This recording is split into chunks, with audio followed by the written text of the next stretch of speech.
And we've got to thank God every minute of every day. Good morning, world. It is your guys, your stews. Two Live, that is. I'm Ryan. He's Doug. And together, we make the Two Live Stews, and this is your Two Live Stews experience. Shouty! Shouty! That's time to good morning to my man Raymond Sutton the Fourth. The great John Dingle's in the building. The great Shedrick Moore is in the building. And today's honorable mention goes to none other than Dr. Batmite himself. Good morning to all of them. And good morning to you, Dougie Stew. How you feeling, sir? Fantastic, man. How about you? I too, sir. am feeling stewtastic. Came out with the Berkeley swag, man, like it's game week back in Moco. Next week, man. Next week. I believe it's Sertoma this weekend. They don't call it Sertoma no more. They don't really do that anymore. But I think that's what they do this weekend. This weekend will be the everybody gets a quarter down there in James Island or someplace in Charleston. And then next week, man, toe meets leather. And the Stags will be starting off with the Stratford Knights, if I'm not mistaken. Shout out to everybody in Detroit, Michigan, WGPR, Hot 107.5, FM HD2 in Detroit. Sports Rap Network's in the building. Some big things popping, man. So y'all stay tuned. There's always big things popping, man. Is that a shout out Stag to shirt? people in Detroit. Is that a Stag shirt you got on as well? And you're watching a 2 Hours Tuesday Experience. Oh, man, that's dope. Go Stags! Go Stags! So if you're new to the show, that's our high school. Is that what we do and say, go Stags? I've never heard that before a day in my life. I just made it up just now on this. Yeah, Go Stags! Yeah, being extra original this morning. Oh man, but yeah. Anything else happened this past weekend? Sorry, what'd you get into this weekend? What'd you do? This weekend, travel soccer came back, so Mason and I were on the road in Cummings, Georgia this past weekend. Wait a minute. Yeah. The soccer season ended and it's back already? Well, it's travel soccer, so there's a travel soccer league for these kids to be in year-round. But we started back with his travel soccer this year. It'll be a little different this year because Woogie isn't playing soccer right now this upcoming season. Woogie is your youngest, your yes, daughter. That's my daughter. So she's not playing this year. So wait. She's giving up soccer? I think she got a little, her play was a little heavy last year with the soccer and the softball and all the other stuff that she tries to do. And she was this year like, man, freaking, I can't cope. I need a break. And we granted her a break. She gets a little is it called a break, or should it be looked at as a sabbatical? She gets a little sabbatical. So she's done with soccer, but she's going to continue to play softball. She's still on the softball field, yes. I think softballs are love based on all of the little indicators y'all be giving us. Yeah, and she's got she can be a tad lazy from time to time, and there's much less running around and less work being done in softball than there is in soccer. Well, I mean, it's a lot less in softball, baseball. A lot less, yeah. 90% of the time, you're just standing around. And she's had some success early in the sport. She connects with the ball. She likes catching and throwing. So, the practices aren't as grueling. You should take it to one of your good morning, Mo Palmer. Peace, King. Your LB Chad. Your LB Chad, his daughter plays at the University of South Carolina, right? She's transferred, and she's now going to James Madison University, I believe. Oh, so she was everybody. That's what I was about to say. Was a bag attached to that? She thinks that I probably shouldn't put her business out there. She probably should have played a little bit more in South Carolina, and I think she's destined to play a little bit more in James Madison and to make a little more too. What's her name? You remember her name? Nia McKnight. Nia McKnight. So I'm gonna pay attention to Nia McKnight at James Madison University softball this year. It's Manisi. And went through the recruiting period again. I mean, the whole nine. You just called her dad like, yeah, I think I'll put my name in the hat. And his dad was like, okay, that's what you think.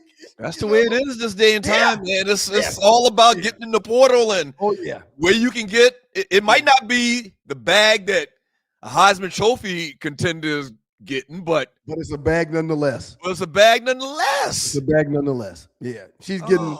She's man. a softball. This will be her 3rd year in softball, and she gets a check to play softball. Me and Porsche were talking about it this weekend, and you're watching the 2 House 2's experience. Hung out with our homeboy. I think we mentioned in the pregame. Hung out with our homeboy, man, and we always go back to the story I tell. We met each other in summer school, 86. That's right, because you was cheating off his paper. We met Robert Porsche, former defensive end for the Detroit Lions, all pro, maybe a couple years, perennial Pro Bowler. But we had a summer school class together in 85 or 86. He went to Tennessee State. I went to little Newberry College, upstate South Carolina. And back during that time, we both transferred to South Carolina State. Back during that time, when you transferred, you had to sit out a whole year. A whole year. And I walk in the weight room and I see him in there like, what you doing here, man? I transferred this. And we've been boys ever since. Yep. And it's just so different where back then you had to sit out a whole year, couldn't take no money for nothing. That wasn't even a conversation. And I'm sure some people were getting money under the table. Porsche probably got some money.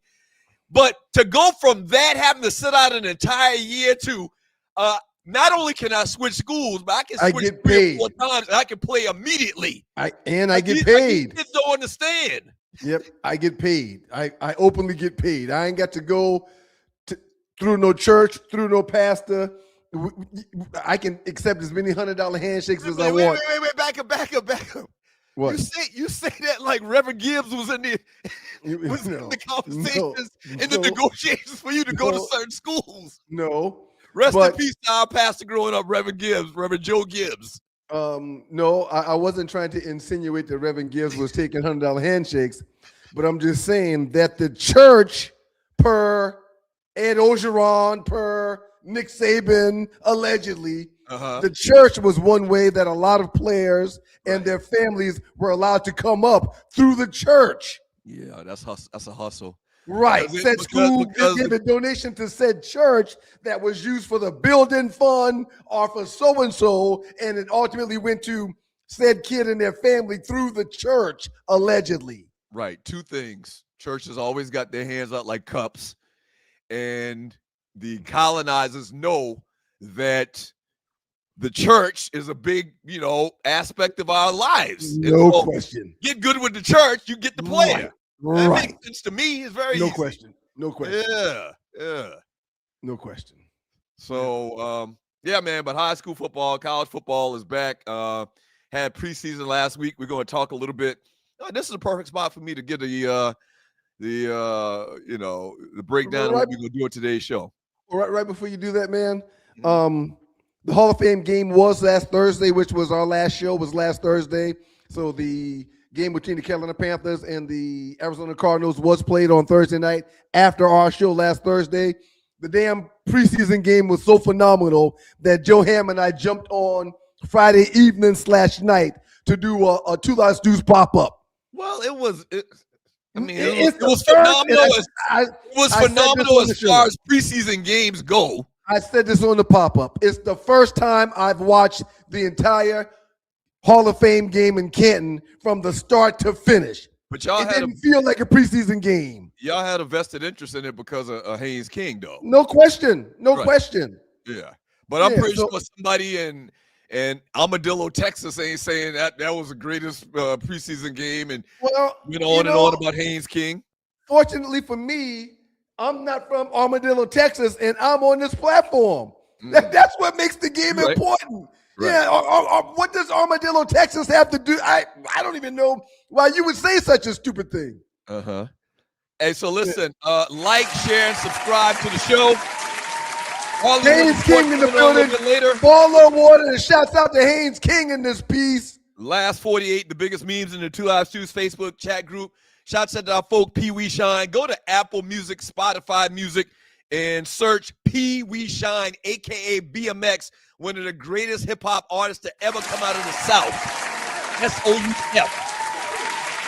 We got a great Chop It Up segment with former Atlanta Falcons beat writer, now retired, Brother D. But they say he retired, but I think he's still on the beat. Every time I see him, he at Falcons training camp. He's doing his own thing. He's Okay. doing his own thing. All right, for a long, long time, he was on the payroll for the Atlanta Journal-Constitution as the beat writer. He followed the team around, was on the team playing all of that for many, many, many years. The Orlando Ledbetter. So we're going to have him on the show today to talk some Falcons, maybe one or two other things.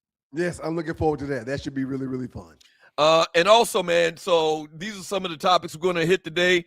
Transgenders like basketball too. Haynes King, as you mentioned. Whoa, man. Whoa. No, don't start that. Don't start the laughing stuff because y'all might get us in trouble. Don't start the laughing stuff, studio audience. That's not necessary. What's the first thing you said just now? What? Transgenders like basketball too. Boy, you a fool for that one. What's so funny? That's a tease. That's a tease. What you want me to just scream out? No. That's fine. That's fine. So transgenders like basketball too. Haynes King balls out. Teddy Bridgewater says he's done. And your favorite NFL team that's not your team. We'll get into that a little bit later on today's show.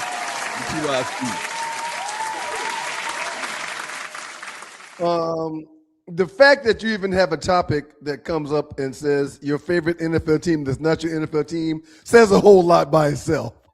It says a whole lot. Yeah. It says a whole lot about sports fans. It says a whole lot about people. And it says a whole lot to everyone wanting to have a connection to winning. Well, think about it. If your team, like say you're the Falcons fan, you're a Falcons fan or you're a Lions fan. Yeah, I'm not. Yeah, I mean, I'm a Falcons fan. When one of those teams not playing, you're rooting for somebody on a game that doesn't include those two teams, right?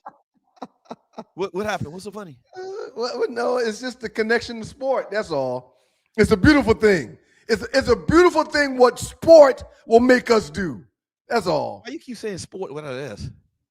Is that the way you're supposed to say it?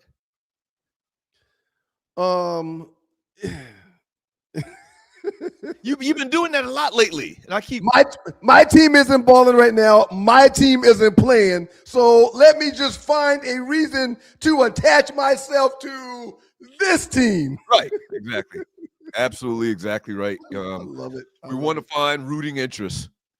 I mean, if you're watching a game between Buffalo and Baltimore, don't you got somebody that you want to see win?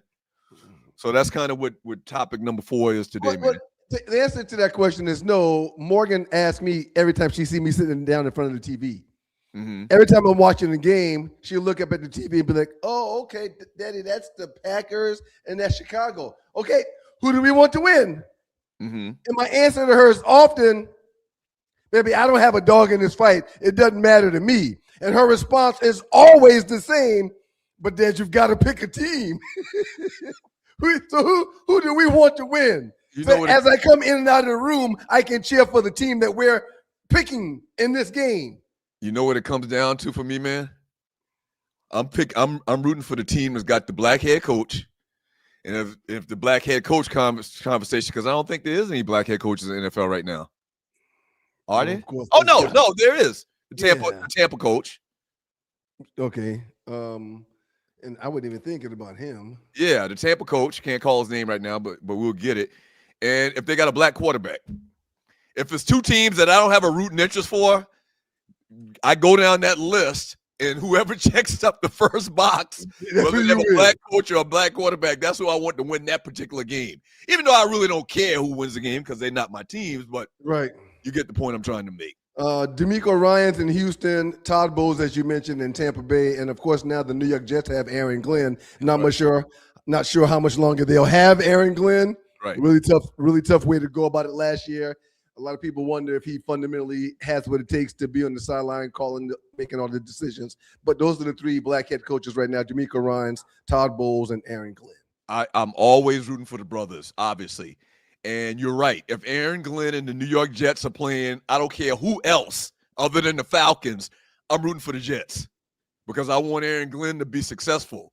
That's what it comes down to, man. That's what it comes down to. Yeah. So a lot of interesting stuff today, man. This first segment going to be very interesting with this talk that happened this past You, weekend. you have any concern with this first segment, sir? Are you on eggshells at all? Eggshells about what? It sounds like you have concern about the first segment. Oh, I'm not afraid to tell you. I have huge concern about this first segment.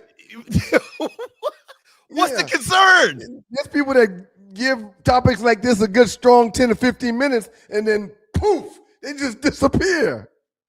Gone in the thin air. Poof.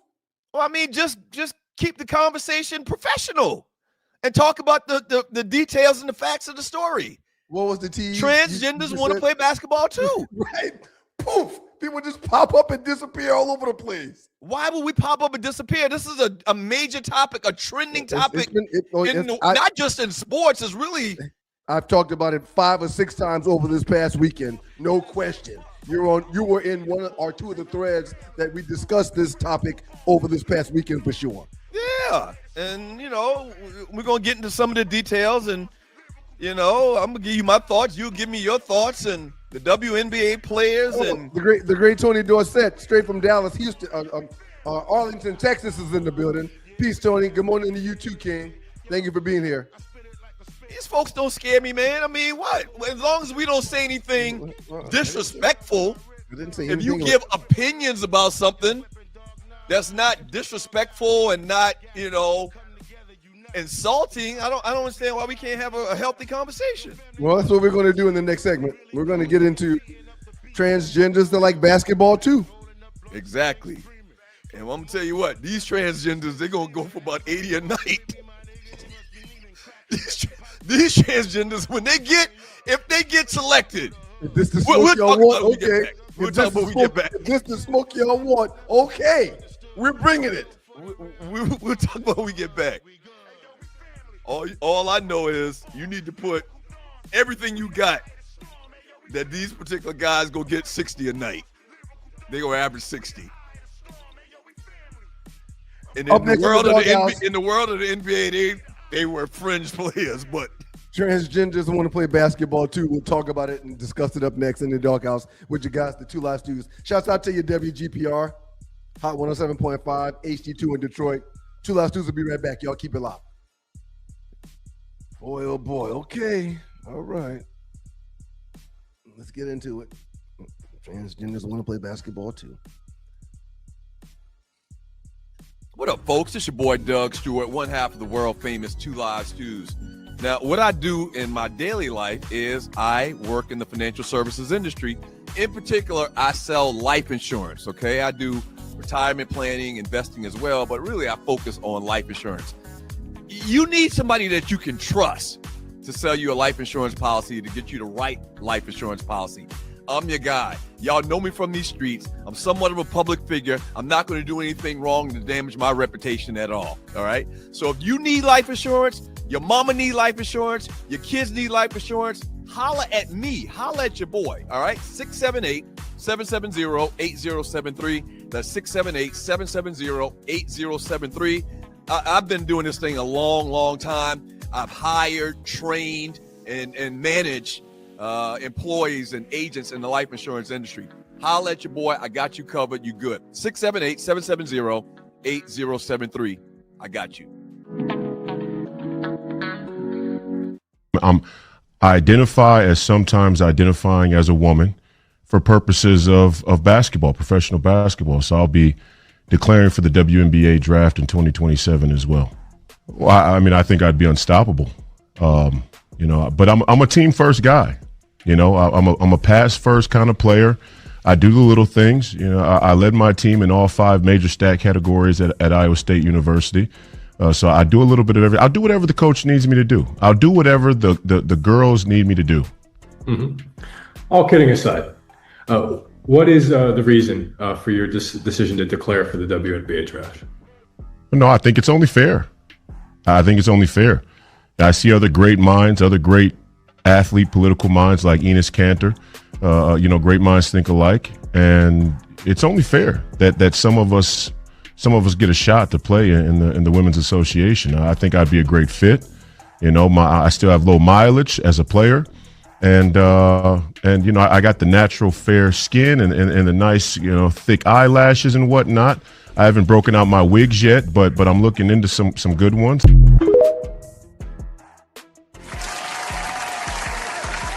Welcome back to you guys, the Two Live Stews. I'm Ryan. He's Doug. It's the Two Live Stews experience. Doug Stewart, Ryan Stewart. Catch us at twolivestews.com daily. Twolivestews.com being rebuilt. Also looking forward to that. Okay, man.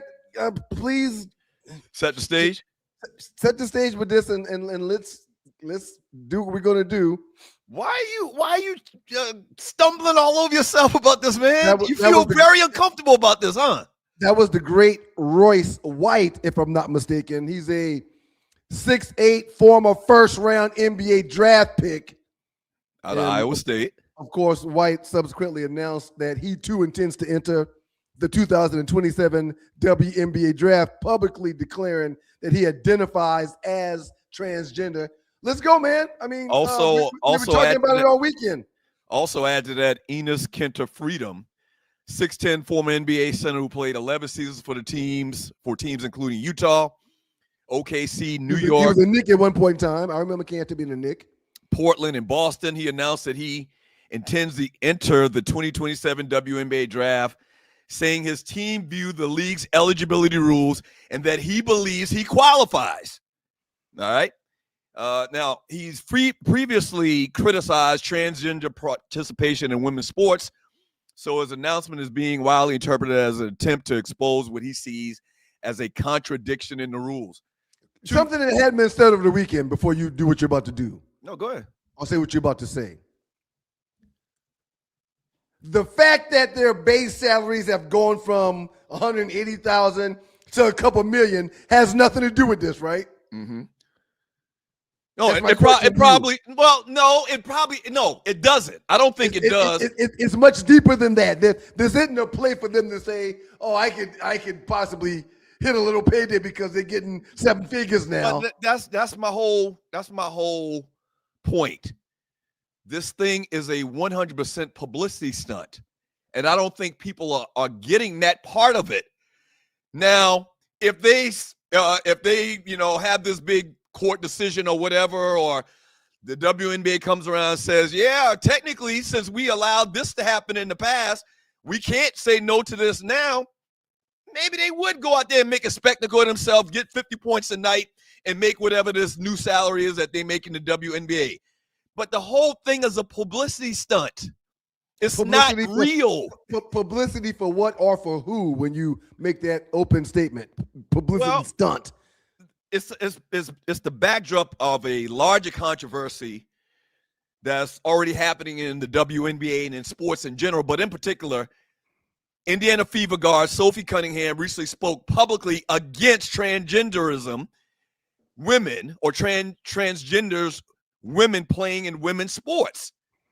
But the whole backdrop of this also is in 2026, you have transgender people trying to compete in women's sports, have been competing in women's sports. There was a very notable track meet that happened where a transgender went out there and ran like a 9.5 flat in 100 and dusted all of the women, and they gave her the gold medal or the first place. And so what these guys are doing, they're mocking this whole notion of transgender men that claim that they're transgenders competing against women. They think it's ridiculous. I think it's ridiculous. So all they're trying to do is make a point. This thing isn't real.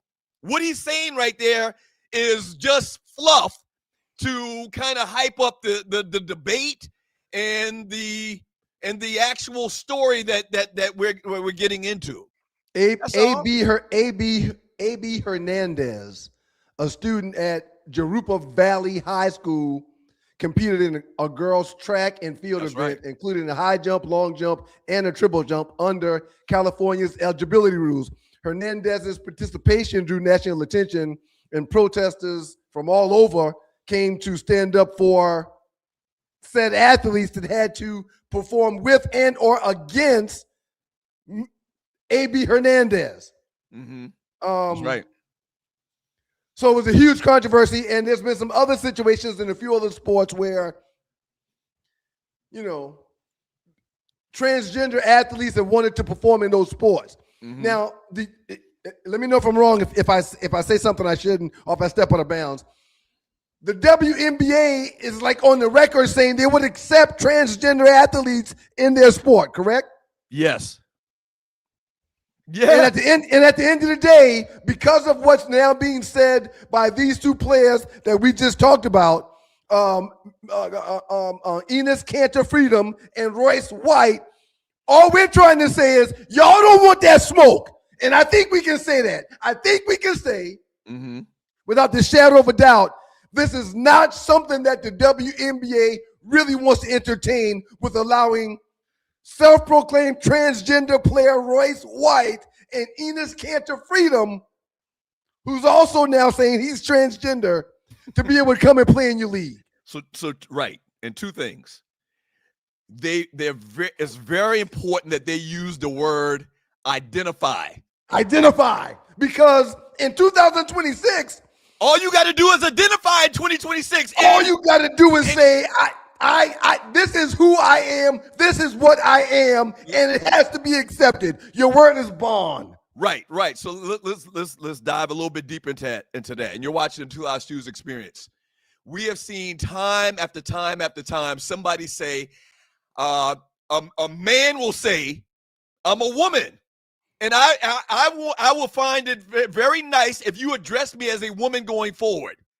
That's what's been going on over the last couple of years, right or wrong. Correct.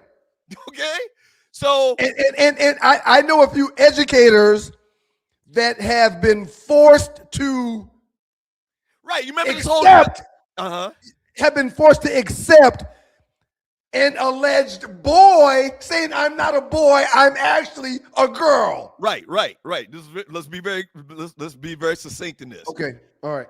You have this big issue where now they don't want to use the pronouns.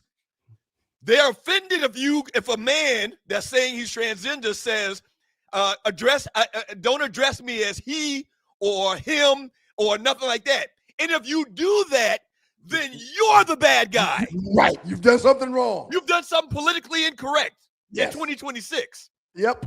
So you can't have it both ways. And here's the other part of it. These guys are continuing to use the word identify, very strategic. And the other part of that is, how are you going to verify whether they're transgender or went through and had a surgery and took estrogen or this, that, or the other? Because HIPAA laws, I don't think HIPAA laws are going to allow you to dive do deep that.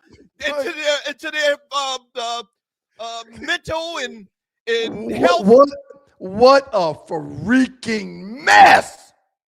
It's a mess. What a freaking mess! You can't really dive into their medical history if they're telling you what they feel and how they feel and how they want you to talk to them and address them going forward. Right. You see what I'm saying? So it's a tangled web. And absolutely. The tangle where we weave when we. I'm not saying that anyone's trying to deceive anybody. Listen, I want everybody to, for the record, I am being very, very delicate on today's show with this topic. Oh, we noticed. You've been exemplifying delicacy all morning long. Don't come around here trying to Ryan Clark me. Well, this is our platform. Don't do it. This is our platform. So I can't be Ryan Clark? Well, no, it's our show. Okay, all right. Who's gonna come in and tell us to get off the air? Okay, I'm just making sure. All right, I'm just making sure. So is this so I was just about to say what Osiris is saying here. Okay. They are making a point that it doesn't make sense for men to play in women's sports. Stop it. Absolutely. Stop it. Absolutely. Can we stop it now? Because y'all don't want to see them in the league doing what they're saying they should be afforded to do. Back up. I actually would love to see this happen. No, man. Whoa. I would actually love for this to happen. I would love for this to be a case that goes to the courts. And I would love to see those guys lace them up in the WNBA and go for 60 a night to prove the bigger point. That is ridiculous. Well, and also because you wouldn't be able to flip that coin the other direction. Right. You wouldn't be able to can't find a have it both female ways. that Right. says I'm a male that is going to be able to compete with the males. So that won't be an issue. But on this other side, y'all gonna see quite a few males that say I'm a female that will come and set different standards in your league. Once again, for the record, because a lot of people missed this in the conversation in the chat room this past weekend, and you're watching Two experience. And for the record, let me say this. Uh-huh. I want to be 100% honest and real with you. Okay. I will take Asia Wilson over Enes Kanter Freedom or Royce White right now. I would take Asia Wilson. No, you won't, man. Their bones are not as dense as ours, man. He would push them around like nothing. Are you crazy? He's getting 60 on Asia. So in essence, you're saying to me that he's a man. If Royce, he would push Asia Wilson around like it's nothing. It ain't like he like a point guard or nothing. Are you crazy? Like he probably can get in there and bench 350 pounds. Asia Wilson might be able to bench 100. She probably can't even do 135. That's what I'm saying. It is what it is, man. And they're putting a spotlight on the ridiculousness of political correctness in 2026. Political correctness is the proper way to try to say ridiculousness, which I don't think is a word. Right. So I think I absolutely said once again. So okay, man, what's going to happen here? Will they stop all this ridiculousness talk now? Will they say, okay, wait a minute? If we pull your pants down and you've got a penis, you can't play in the league. Well, once again, you can't. I'm just trying to I don't think you openly can just come out as the WNBA and say we're not going to have this happen. It's ridiculous because you've already got precedent that is not ridiculous.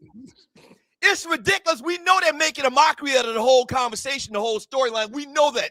Everybody should know that. And strangely enough, I think a lot of people didn't know that. Tree, flash up that meme that I had circled. Not that hard thing, that big thing on the wall you be flashing. Not that, Tree. No, there was a meme. There was somebody that summed it up very, very well in the Two Live Shoes chat group this past weekend, and it'll lead to another point that I wanted to make. And you're watching the Two Live Shoes experience. Sir, this has been very good. This has been very fruitful, in my humble opinion. We've said for quite some time now that little boys shouldn't be able to go into the bathroom with little girls. So there was one of the biggest debates, conversations in the chat group, in the history of the chat group, and we've got 40,000 people in there, okay? Sean Carrington, for those of you who don't understand, this is what's known as a stress test. Imagine you designed a bridge. We can't just take your word for it that your bridge is safe, right? So they need to test it. That's what's going on. My Lord. We've been told that there's no advantage for trans. This is the other part we haven't even touched upon. We've been told in 2026 that there's no advantage for trans athletes in women's sports. So they're putting that ridiculous assertion to the test. Okay? To the test. The test will be when Royce White lines up for the Washington Mystics and scores 80. Blowing right past Brittany. Prove this last statement a lie. Blowing past Angel Reese and Brittany Griner. Blowing past both of them. Thank you, Mr. Sean Carrington. Thank you. That was very good. Now, is this political? This is one of the talking points of the Democrat of the Republic. Go ahead. Read Big Kev's message, man. I work with a guy who would like to be referred to as Sarah. You know what, man? You know 2026, man. You can't make this ish up. You can't make this ish up. I swear to you, I just thought about this. You know what this reminds me of, man? Hey, read Terry Clark's message, man. Ryan should have worn his bulldog wig for the segment. Hey, you know what I just thought about, man? And a lot of y'all gonna be able to relate to this. And a lot of younger people, if we've got somebody under the age of 40, they may not get this. This has been good. This has been really good. I've enjoyed this. Do you know the story of Mr. Snuffleupagus?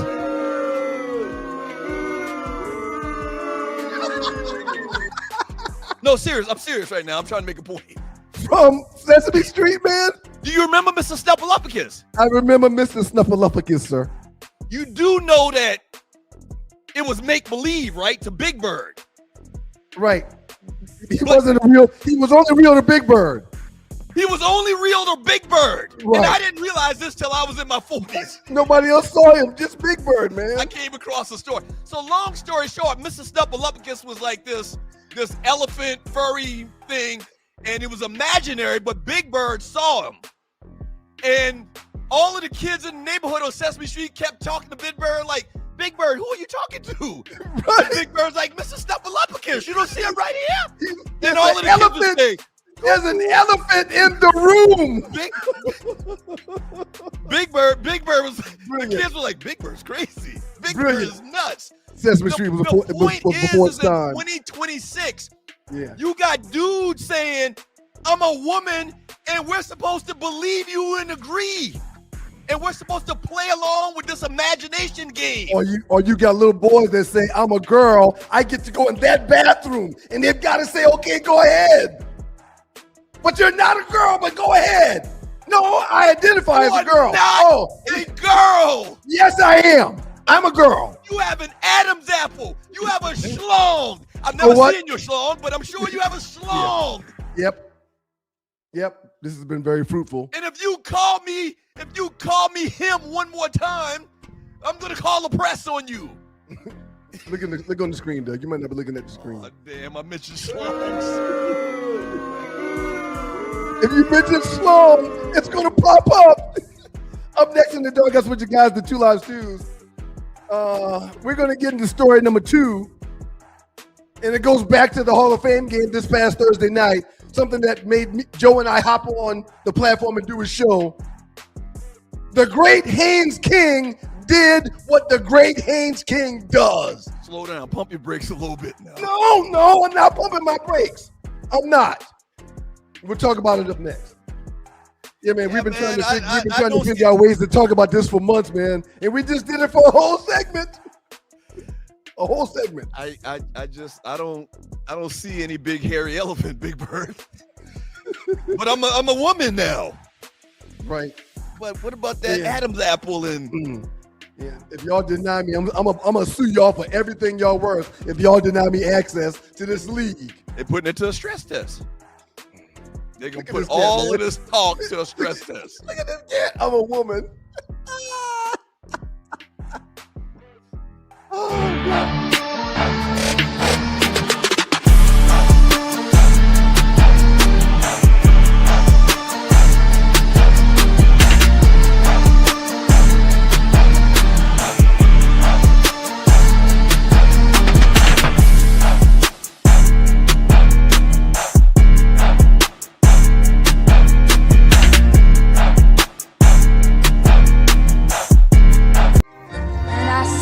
Raindrops falling on the Buick. I'm trying to find a way to put all my thoughts in my music. Bully beats and be abusive. Wordplay is southern cutting edge. Execution been exclusive. 540 vapes, I'm on repeat. Visits let me get from entourage bombers, 2 honey packs, and a double twix. Walk out the store, jumped in the Audemo crib. I'm playing that Jada Kiss interlude shit. Yo, that big hit. Yo, you gotta admit, even though Jada New York. Hearing this beat. Catching this groove, strategically making a move. This is chess, not checkers. Built for official rhyme records. Biff, we paid our dues. Manila envelopes, dimes and nicks, bottles and James, pina colada and OE was the mix. We called it the formula. Mind how you drink that drink beforehand. Yeah, I'm wanting some X. You can move some shroom tea. Welcome back to you guys, the Two Live Stews. I'm Ryan, he's Doug. But together we make up the Two Live Stews, and this is your Two Live Stews experience. Talk to these folks about them wonderful people at getgn.shop, Dougie. Man, getgn.shop, and you're watching the Two Live Stews experience. Thank you for joining your boys. Man, listen, so if you're grinding hard every day, you got to keep your mind and body locked in with nutrition that actually works, not cheap junk loaded with fillers. I don't need to say pause, do I? Right. Well, you understand what I'm saying. Okay. All right. Okay. That's why you need to hear or head over to getgn.shop the premium science-based health and wellness stuff from General Nutrition Incorporated. High quality, real results. High quality, real results. Hey, and listen, we've hooked you up, Stews Crew, with a deal. Use the promo code 2LiveStews. That's all one word to get 15% off your order. All right, that's getgn.shop. Code 2LiveStews for 15% off. Stop guessing with your health and level up today. That's awesome. In essence, if your body is deficient in anything that is needed, your body won't be able to operate in an optimal position for you to be able to be the best that you could be. However, if you get balanced out and you're efficient in everything and deficient in nothing, then your overall body will perform better in everything. So let me say this in simple terms for people to understand. Hey guys, if your love muscle ain't loving like you would like it to, it's probably deficient in a few things. Holler at our folks at getgn.shop. Use the 2LiveStews code and get 15% of your order. Holler at getgn.shop. Hey, very important, a big story for Georgia Tech fans, fans of Yellow Jackets. Haynes King helped lead the Carolina Panthers to a thrilling 33-30 comeback victory over the Arizona Cardinals in the NFL Hall of Fame game. Completed 21 of 34 passes, 180 yards, 2 touchdowns. He added another 39 yards rushing, including the game-winning 5-yard touchdown run as time expired. So, man, look, Haynes King showed us his stuff, what he could do, man. What did you and Joe say about this former Georgia Tech grad yourself? He had an overall amazing performance. I saw Rel mention it just now. The Carolina Panthers did sign another quarterback yesterday, if I'm not mistaken. Or maybe even it was 2 days ago. Maybe it was Saturday when they signed another quarterback, because allegedly Haynes King may have injured himself in his victory on Thursday night. Must have been that last play. He got bent up pretty decent when he crossed the goal line. They're saying it's a leg injury, like a hamstring or something like that, but they hit him pretty solid when he crossed the goal line. 21 to 34 is not an amazing number. 61.8% is not super, it's not saying, hey, I'm a Hall of Famer. But what it is saying for a free agent quarterback that was undrafted is saying, I can find a way to get you 2 touchdowns and 180 yards with no interceptions. It's saying, I showed you in college that my legs are very mobile. Not only did I run a 4.46 at the combine, but I utilized my legs to get my team out of situations on offense all year long. You get 3 runs for 39 yards. That's not saying that you're a great runner. It's saying you're an efficient runner that can help a team with his legs. It's only 3 runs for 39 yards, but for someone like Haynes King, it's orca big. So he played phenomenal. Yeah. He played absolutely phenomenal. And even more important than his numbers was the last second drive where he had to operate a 2-minute drill as a rookie in the first game of the NFL season. He did freaking phenomenal Thursday night. I said it when it happened, when the draft ended. I don't understand how he didn't get drafted. Hurt my heart. And so I put that question out there in the 2LiveStews chat room, and people were saying that he's a little bit older. Remember, he transferred into Georgia Tech. He's like 25 years old. Well, on the heels of Carson Beck, who played 6 seasons, on the heels of a guy going into his 3rd year now, Bo Nix, who played 6 seasons in college, a lot of these kids that's getting these opportunities are older now. So to me, if you want to compare him to somebody, he's like Josh Allen. But probably a better athlete. Josh Allen didn't run no 4.4 something in the combine. He did not. And we always compare white athletes to white athletes magically. So on one end he could be Josh Allen. On the supreme end he could be John Elway.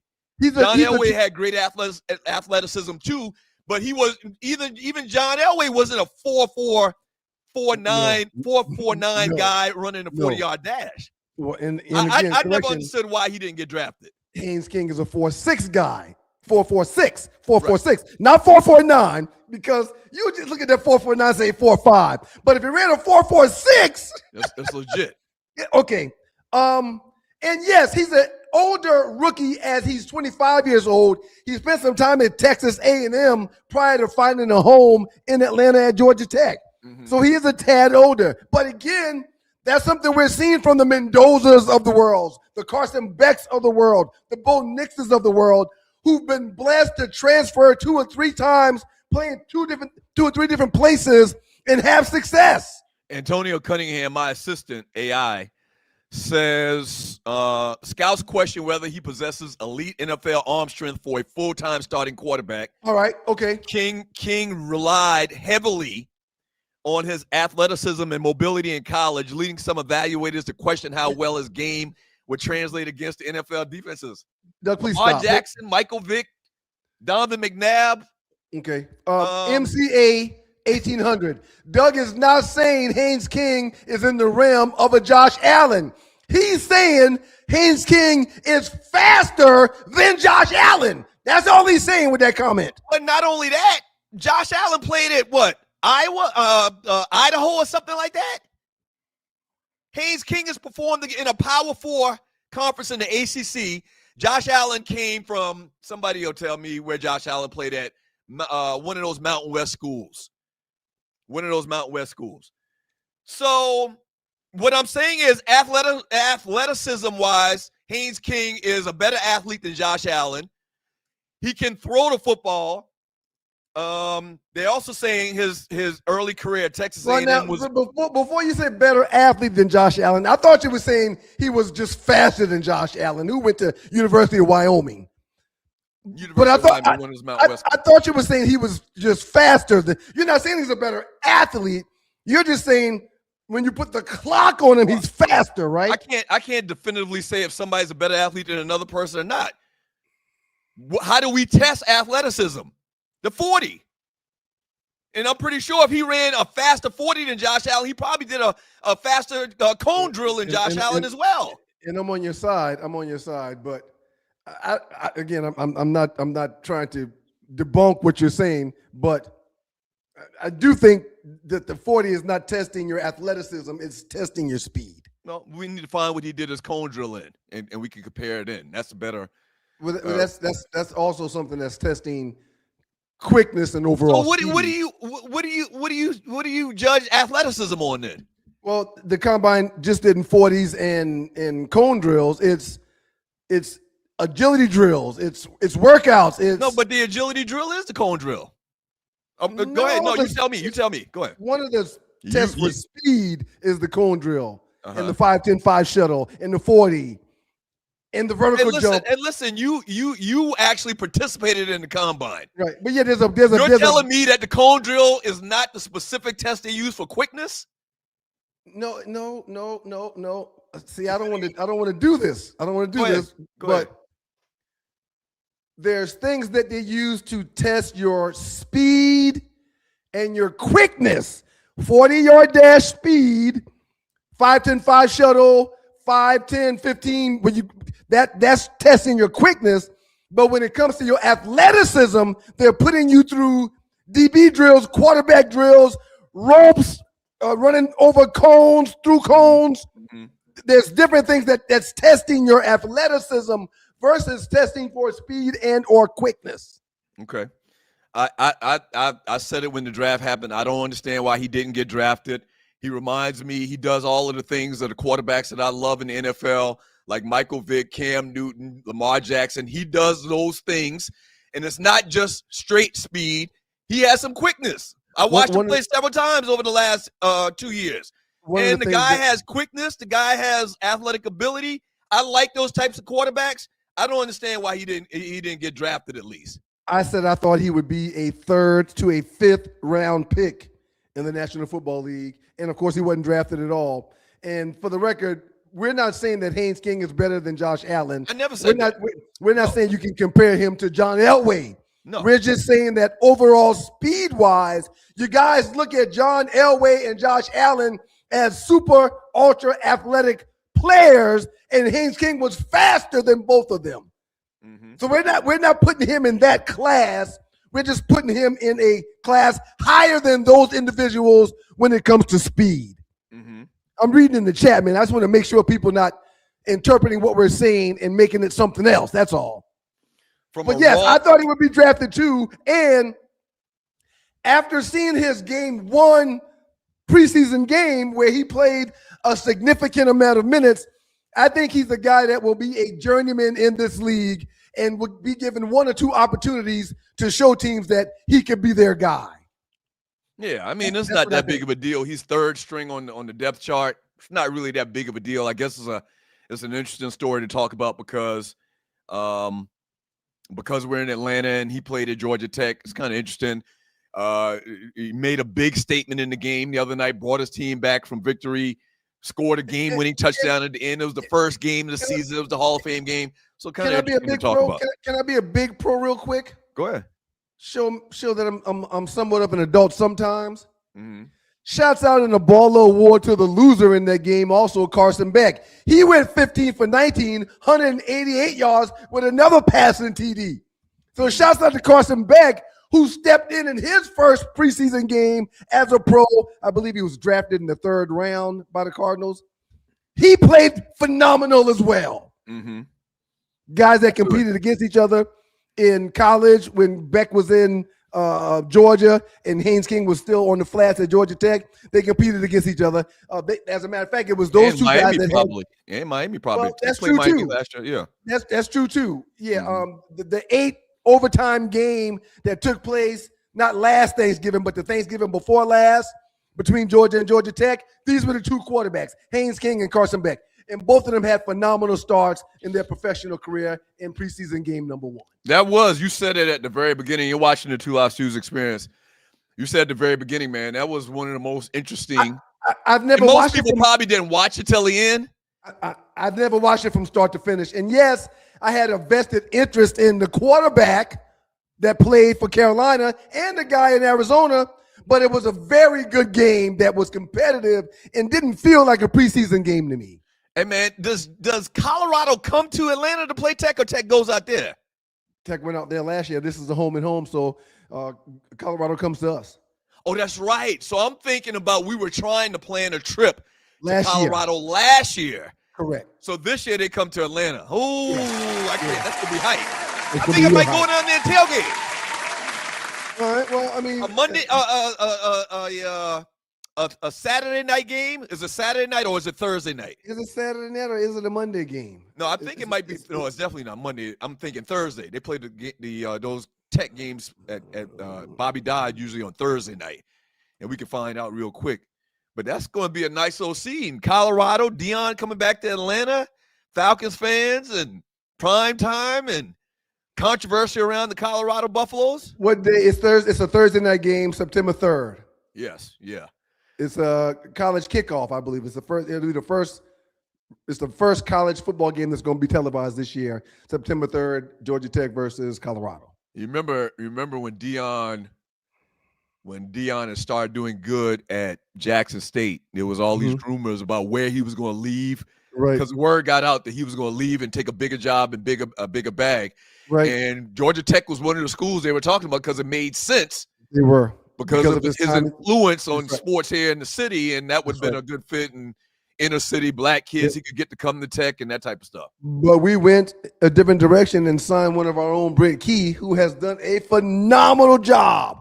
And on all accounts, the team that he's got in place right now is one of the best rosters that the Yellow Jackets have had in a decade plus. Mm-hmm. Yeah, I mean, and we tend to always have a player or two on our roster. Right now, sir, the defensive linemen and offensive linemen that I'm looking at aren't defensive linemen and offensive linemen we've had in the last decade on our roster. The roster looks really good, sir. Okay. All right, man. Let's go Tech, man. And, last year we beat them 27-20 in Boulder. So I don't think it'll be any different down here in the ATL on September 3rd. I feel confident my team will find a way to get a dub. Maurice Bird says if Tech blows out Colorado, Prime will be on the hot seat. Watch. What's you on that? I disagree with that. I think he's already on the hot seat. I think he's brought tremendous economic value to the school and to the city of Boulder. Absolutely. And I think that when you're looking at someone to run your program, those are important factors. I think the players that he's brought to Boulder are players that they would have never had without his leadership, and I think he's safe. Terry Clark, 39-73. I think this will be Prime's last season at Colorado. That challenge is just too great. We'll see. We didn't think that at the start. We thought that we thought that he was going to turn that program around, and mainly because we thought the Deion Sanders name was big enough to bring in top 4 or 5-star talent from all over the country, in particular Florida, to Colorado, and he's done that. That's not actually happening. He's done that, but his nucleus of talent just hadn't stayed because everybody's moving. Everybody's moving, man. Up next in the Doghouse with you guys, the Two Live Stews. It's time to sit down and spend some time with Miss Arlie Wood in the building. Hey, man, coming off of a huge DST weekend. They had the regionals and the ATL this past weekend. Oh man, it was a sea of red, man.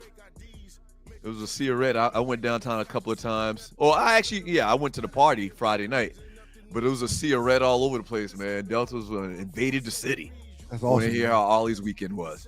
That's awesome. I'm reading these comments, man, and much to my surprise, man, or not to my surprise, most people didn't know that little fun factoid about Mr. Stumpalupacus. Oh, really? They thought he was real? I thought he was real until like 4 or 5 years ago. Right. Well, no, But if you go back and watch the video, like Zabruta film, if you go back and watch the video, the kids were like, Big Bird, what are you looking at? But they'd kind of like just move away from the conversation. They didn't expound on it too much. Yeah, man, Mr. Stumpalupacus was a figment of Big Bird's imagination. Spend some time with Hollywood in the next segment. Right here with the Two Live Stews. And then after that, we'll get into the Chop It Up segment with the great D'Orlando Ledbetter. So y'all keep it locked. Hollywood up next. Yeah, man, Snuffleupagus wasn't real. I thought everybody knew that. Evidently not, man. I did. It's the second annual Super Bowl cruise, and we need you to rock the boat, rock the boat, rock the boat. We want you to come and join us for our second annual Super Bowl cruise, sailing from Fort Lauderdale, Florida, to the beautiful Bahamas, February 12th through the 15th. And guess what? Valentine's Day and the Super Bowl are the same day. So grab the love of your life, or just somebody you want to have a little fun with, friends, it doesn't matter, and come watch the Super Bowl and share the love all at the same time. We want to see you and have you party with us. It's nothing like a Super Bowl party with the Two Live Stews. I'll see y'all out there February 12th through 15th. Hit me up, sme.arleywood@gmail.com, so we can get you registered and get ready for your rock the boat, rock the boat, rock the boat. See y'all there. It's gonna be so fun, guys.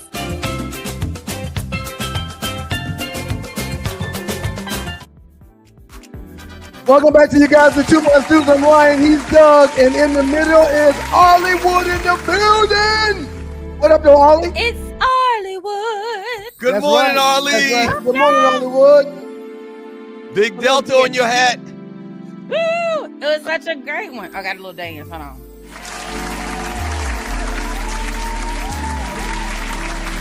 A little DST. I am my sister's keeper. Let's get started talking about your weekend, Ollie. How was it? I mean, everybody had pictures floating all over the place, and I was talking to people left and right that said the city was all crunk. Talk about your weekend. I'm tired.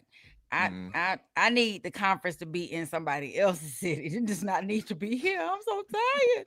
When I tell y'all my hip, I was like, oh my God, I think I got a, what is this bone? I've never felt this. Because I volunteered in member services, and we had this whole like, come in and get the massages, and we're going to do some line dancing, and we're going to teach them strolls. Child, these little young stars coming in with all these, I said, oh, y'all ain't about to outdo me. I didn't let them know it, but the later in the day, it was like, ooh, these 30-some years in Delta is showing up. So anyway, yes, it was a great weekend though. Shout out to the Delta. Congratulations, that's dope. I love it. And Did you we're see a gonna lot be of in songwriters you Houston hadn't seen in a long time and get the fellowship with them? and met people. They were like, hey, people from my church, we're all in a church group, Delta church group me. And so they see me, but I don't always get to see people. And so running into them and like, hey, Impactor. You know, you're always getting caught out somewhere, but at least I'm doing the good work of Delta this time. They used to catch me out at MJQ at night or something. I'd be like, hey, I'll be at church in the morning. Don't worry. I'll still be singing. So Dang, would you just say MJ what? MJQ. Ooh, you went real back just now. I did. I'm gonna be quiet, Doug, because I'm the one that's echoing today. Anyway. Y'all go ahead. Is it me again? It's got to be my mic.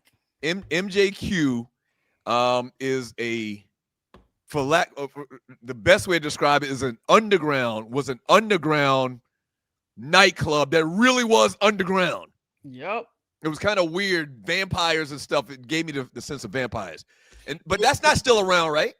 No, they had like I actually went in there what was supposed to be the last, it's our last night, and then they just bring in, and they probably had last night about 40 nights in a row or something. But this was some years ago. Okay. Like a year ago, I think. Yeah. Okay. Because Right. it's in an area where they're really building, so they probably put some condos right there. Yeah, right Ponce. Everything is going up on Ponce, East. Yep. Ponce Avenue. And Doug, I'm glad you got out this weekend. Did you have fun? Absolutely. I went to Keisha Walker, who's a well-known, long-time promoter, who's a Delta. I think she plays at FAMU. She had a party she had a party at can't even remember the name of the spot, but it's at the end of Piedmont. I can't remember what it's called right now. I can look at the flyer.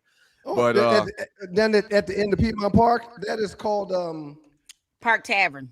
Park Tavern. But it used to be called something. I actually had a party there 30 years ago for the not the Freedom Bowl. The HBCU championship game was in Atlanta in like 96, 97. I had a party there. It was called the Mill at one point, but now it's called the Tavern.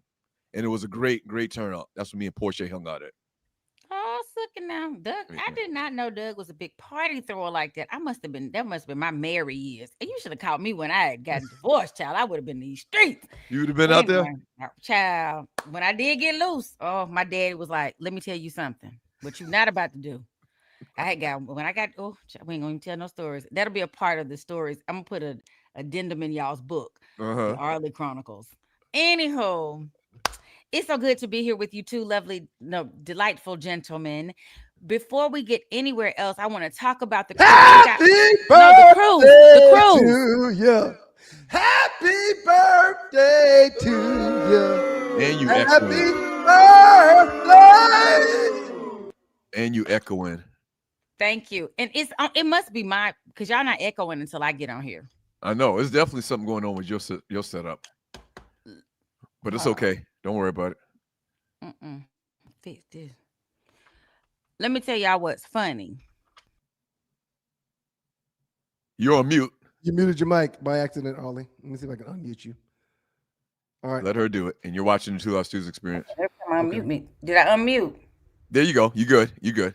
Okay. So I'm going to talk through this. But anyway, so we're going to talk about the cruise first, and then we'll go to the birthdays. Y'all, the Two Live Stews are cruising for their second annual Super Bowl cruise, February 12th through the 15th, from the beautiful city of Fort Lauderdale, Florida, into the Grand Bahama Island. We will have a quick stop in Coco Cay for the day, but we will be on this wonderful oasis of the seas, Royal Caribbean. Now, prices are people, I think they finally realized that the Super Bowl and Valentine's Day are the same day. So they're making the prices reflect that. So come on and jump on board before it's too late. There have been plenty of people that are reaching out, and this cruise is going to be a wonderful one. So come and join us. Absolutely.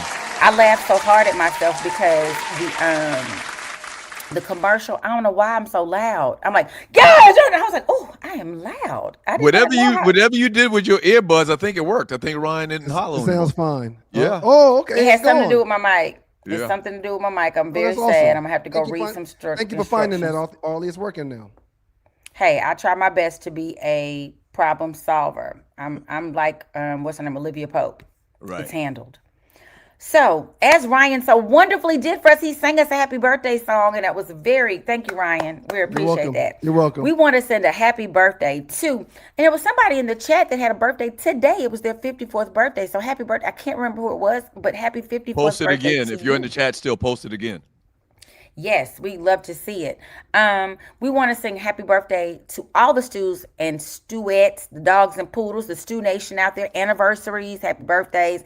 You quit your job day, whatever it is that you're celebrating. We wish you the happiest of that thing. Lead singer of Guy, Aaron Hall, is 62 today. Wow. Michael Bivins and Ricky Smiley. Michael Bivins of New Edition, Doug's dance and sing mate, and Ricky Smiley both turned 58 today. Okay. Now, Patty Austin, whose voice is amazing, and if you ever listen to the album The Dude, she's singing like 3 or 4 songs. And The Dude is with the late Quincy Jones, but Patty Austin is 76 today. You know, she has that song, "Baby, Come to Me, Let me put my arms around you." Patty Austin, 76 today. Actor, singer, dancer Jacob Lattimore, who is on The Chi, 29 today. And New York Knicks center Andre Drummond is 32. Y'all talked about Welcome to the Knicks, Andre Drummond. Welcome to the Knicks. Yes, Ryan, if you don't know out there, Ryan is a Knicks fan, and his lovely brother to my, I guess that's my right to y'all, my left, is a LA Lakers fan. And that's just going to be funny. The two of them, two different coasts. You started to say faker, Arlie. That's so I didn't. No, she didn't. I was about to say famous, and it was mixing together. Anyway, y'all talk about Deion Sanders and Tech is playing them. We hope to get an exclusive interview with Primetime. I'm working on it. He celebrated 59 years yesterday. It was Deion Primetime's birthday. Happy birthday to the Primetime 21. High step on them house. Anyway. Just like to watch him get a touchdown. It was great. And he's high step from the doggone 50-yard line on him. They couldn't catch him no way. Yesterday, actress Viola Davis. Tomorrow, actress Viola Davis and actor Dwayne Martin will both celebrate 61 years. And I saw out there that our own Mocha Bella, I think her birthday was on the 7th. Happy belated to the great and beautiful Mocha Bella.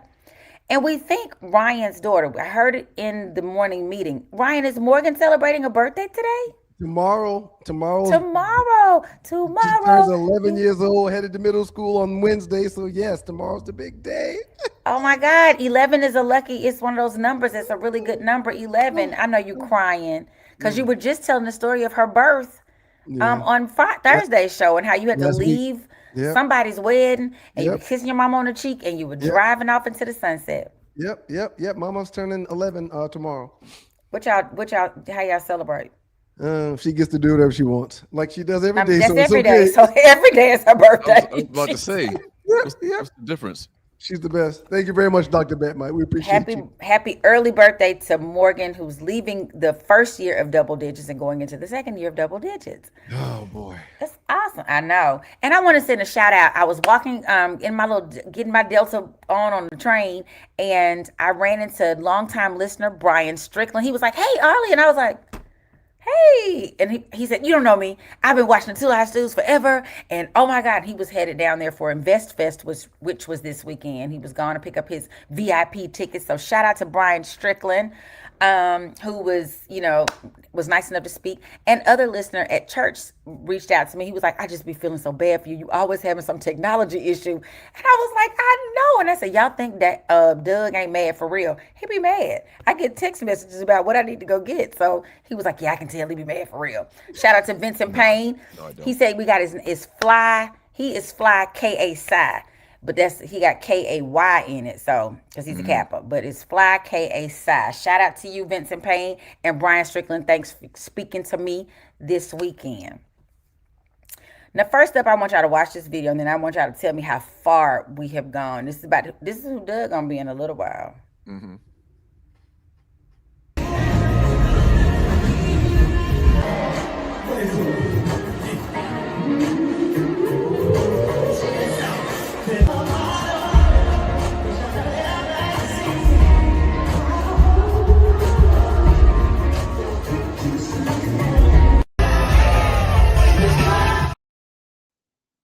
Go ahead, Ursher. Shout out damn to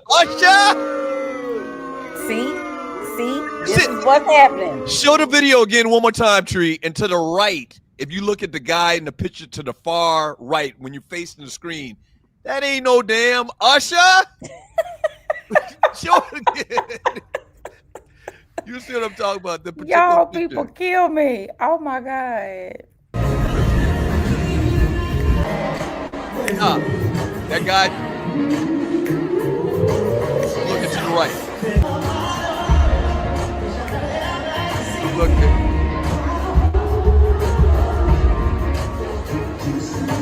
Look at. That guy to the right there. Stop. That is not Usher. That ninja to the right is not Usher. It's not. Absolutely. All I can say is, oh my goodness, New York is cuckoo-loo. They talking about Usher had a doppelganger and then he brings out somebody else. Usher finally, this is on the 7th of August, Usher finally had to address it yesterday. Like, y'all are doing too much. Ain't no way I done brought out a whole nother human being. He said, he's lost weight from being on this very grueling tour, which they always talk about the Dancing with the Stars folks would lose a lot of weight, from the beginning to the end. They lose, because you're dancing all these 8 hours a day, you're sweating. Mm-hmm. And Usher, this, of course, is they were in New Jersey, stopped in MetLife Stadium. Mm-hmm. And concert goers posted videos claiming the man opening the show wasn't Usher, noting that his facial hair, sunglasses, and hat obscured his face, and his dance swagger seemed off. When he took the stage, I started to say, wait a minute, that's R. Kelly. So now we are buying into the myth that this is not Usher. Usher, listen, and I want to just put this out there, a little caveat. If there's anybody that wants me to have tickets, they would like to gift me tickets to the R&B, the Raymond and B Brown concert, I would love to go. Just let me know how. That's what they call it, the R&B concert. Mm-hmm. Raymond and Brown and Chris Brown. Isn't that cute? That's cute. What I am challenged by them though is that I went to see Usher in Vegas. I didn't get to see Chris Brown when he came, and they just left. Like, they just left. Are y'all trying to bankrupt? They on their Beyonce, like, we just gonna keep coming until y'all can't take no more. So I'm surprised that both of y'all think it wasn't him. I can only say, I don't know how that would even work. I thought he looked the same. Do you agree? Do you agree? The dude to the right of the screen did not look like Usher. He looked. As a matter of fact, he looked like he was shorter than Usher as well. Which Usher ain't that tall. Right, Usher is not that tall. I can't imagine that they would even try to pull something like that. People talking about they want ticket money back. Like, it's going far. It is going far. True story. He said, Go ahead, Arlen. What? No, you go ahead. No, I was going to just talk about the time I played in a celebrity basketball game and Usher was guarding me. And what happened? Did you take him? He took everything way too serious. he was guarding me. He was like, I'm like, man, what's wrong with you? This is charity. That is funny. No, you don't remember this? You wasn't there for whatever reason. You wasn't there. Right. And it was down at like Clark or something like that, a celebrity basketball. I remember you know what it was? It was for his foundation. Yeah. His foundation where he put kids in school or something like that. But anyway, and dude was up with me playing like, he was guarding me from the inbounds. He was on some AI. I'm Allen Iverson. You was Allen Iverson. He was guarding you. Like, where you going? Usher's foundation, which was established in '99, is called Usher's New Look Foundation. Mm-hmm. Right, exactly. He does a lot of good work with that. Exactly. And I think Kara, my youngest daughter, and maybe Kay too, I think they attended it a couple of summers because they actually came in studio and they promoted it on our show. And it was like, hey, you want to play in this basketball game? I was like, sure. I come down there and I ain't expect to be damn Hawk all the way down Beat up. No, like, hold up, bro. I'm an athlete. Come on, bro. Throw some balls. But you can't throw balls at Usher. People would have jumped you seriously. They've been loving Usher. He's been in this game since he was about 15 or so. I remember watching him, and he and my brother around in the same little era. But He's also had other viral moments at this show. You know, he brought a girl up on stage and she was really like, so then he put her off the stage, and she then says, well, I was hoping Chris Brown had called me up. I would have been more, ready, I guess. I would have been more moist for Chris Brown versus. Right. I was like, this is horrible on so many levels. It was. And then he goes to the next stop and he's like, if your A ain't ready to get up here, don't come up here with that mess. So this is going to be interesting to see, because, New Yorkers are cuckoo, and I would not be surprised if they try to take this somewhere else and they trying to pull out, video, because other fans like, that is him, and y'all need to stop.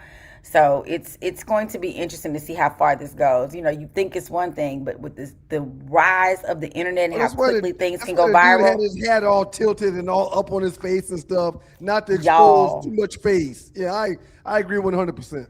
That is not his Osiris. That is not his stunt double. Stop it, y'all. That man, there's no way you would attempt that. You know how much people are paying for those tickets? Yeah. There's no way. You don't think so? I mean, this day and time, you can. I don't know. That dude didn't look like Usher to me. I just can't. I don't think it's a little much. I do want to, before we go, I want to send a shout out to Sarah Mara Bracakil. She pledged at and I mentioned her the other day, which is funny. She just came out with a new book, The Revelation of Dion Daphne. So she is known for Girlfriends, Being Mary Jane, Forever, which is oh my God, it's a great show. Y'all should watch it on Netflix if you haven't. I thought I wouldn't like it because it's about some teenagers, but it is amazing. The actors are amazing. Wood Johnson plays the father in it. And then to the right, you see both of those are my stars, my high school friends. Hacking Hip Hop. She teaches it. The one in the middle teaches at Georgia Tech, Ryan. She is a professor, fought hard to get her tenure there, but she just came out with her book. So I'm just shouting out these women in the literary spaces, Dr. Joycelyn Wilson in hip hop. She's an expert in hip hop. And Sarah Mara Bracakil, both of Sarah Joycelyn and Sarah Mara Bracakil. Check it out. I'm excited about getting her book. I listened to a thing she did yesterday for Delta, and it's just going to be amazing. So shout it out to the people. Glad you're safe after a long weekend, Ollie, and thank you for an outstanding job today. We appreciate you. Yes. I will see y'all in the chat. And I don't know, do I need to stick around? Ollie, please, can you stick around? We got some great stuff we're going to talk about later. Absolutely. Y'all right. Up next in the doghouse with you guys, the Two Live Stews. It's time for our Chop It Up segment. We're going to talk to the former beat writer for the Atlanta Falcons, now the current BowTieSports.com's very own D. Orlando Ledbetter will hang out with you guys. The Two Live Stews up next to chop it up on the Falcons. Y'all keep it locked. And he the bros too. Alpha Chapter 82, Mother Pearl. It's your guys, the Two Live Stews, and today's show is brought to you by Black Eden 1912 Bourbon, a premium bourbon inspired by the historic legacy of Idlewild, Michigan, known as Black Eden. So whether you're celebrating a victory or raising a glass with friends, experience Black Eden 1912, a taste of history. We always hooking y'all up. As a listener of the Two Live Stews, enjoy $20 off of your online purchase by visiting blackeden1912.com/Two Live Stews and using the promo code Two Live Stews when you get to checkout. That's blackeden1912.com/Two Live Stews and promo code Two Live Stews to claim your exclusive offer and experience a taste of history.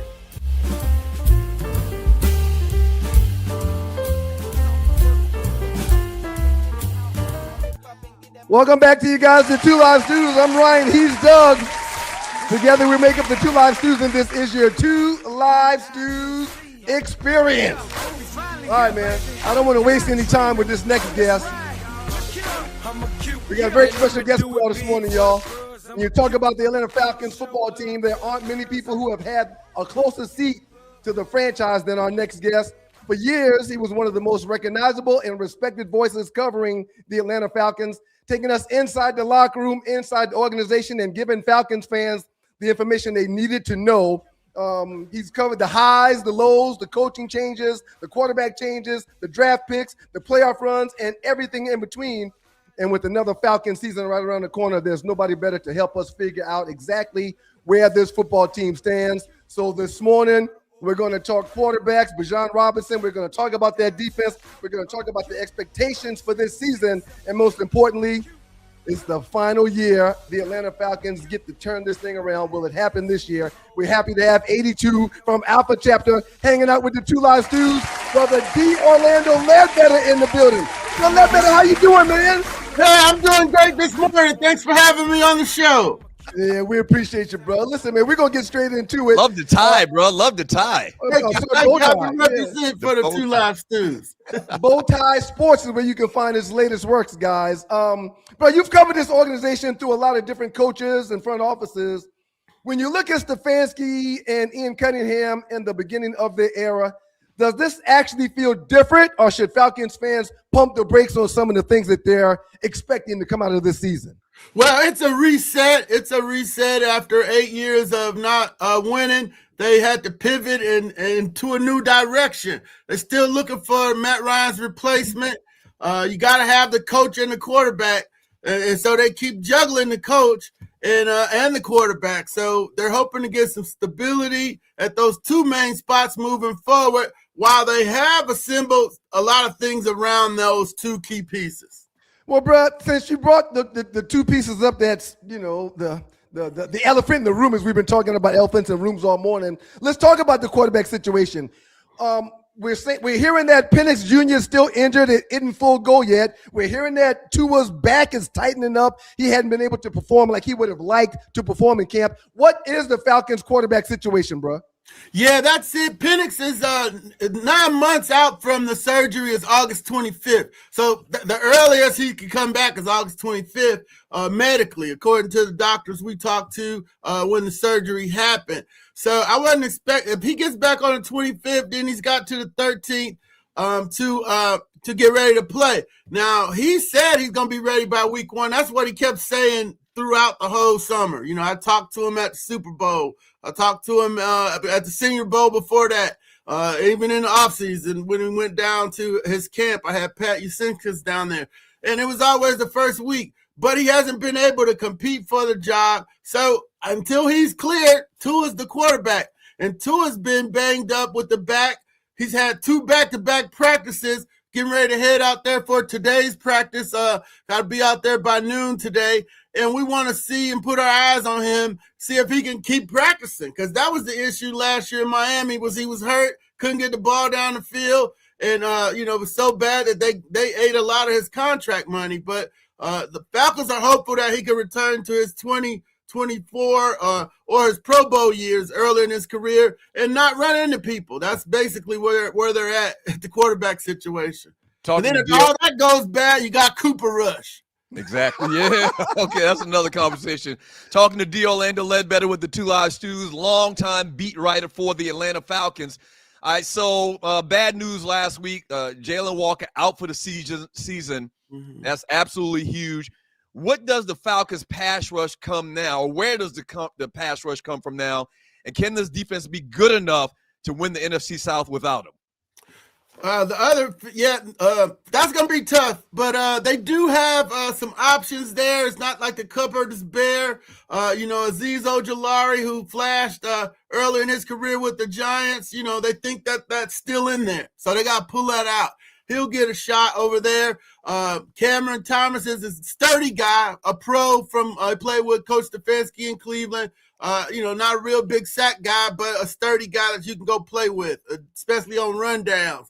And then the other guy that's going to get a spot over there or shot over there is Braylon Trice, the former draft pick from Washington. He's been hurt every year, but he's looking pretty good. But he wasn't really a pass rush guy at Washington. He's one of those work hard, try hard, set the edge guys. So you gotta think Azeez has got a best shot to be the pass rusher. Maybe those other 2 guys on rundowns.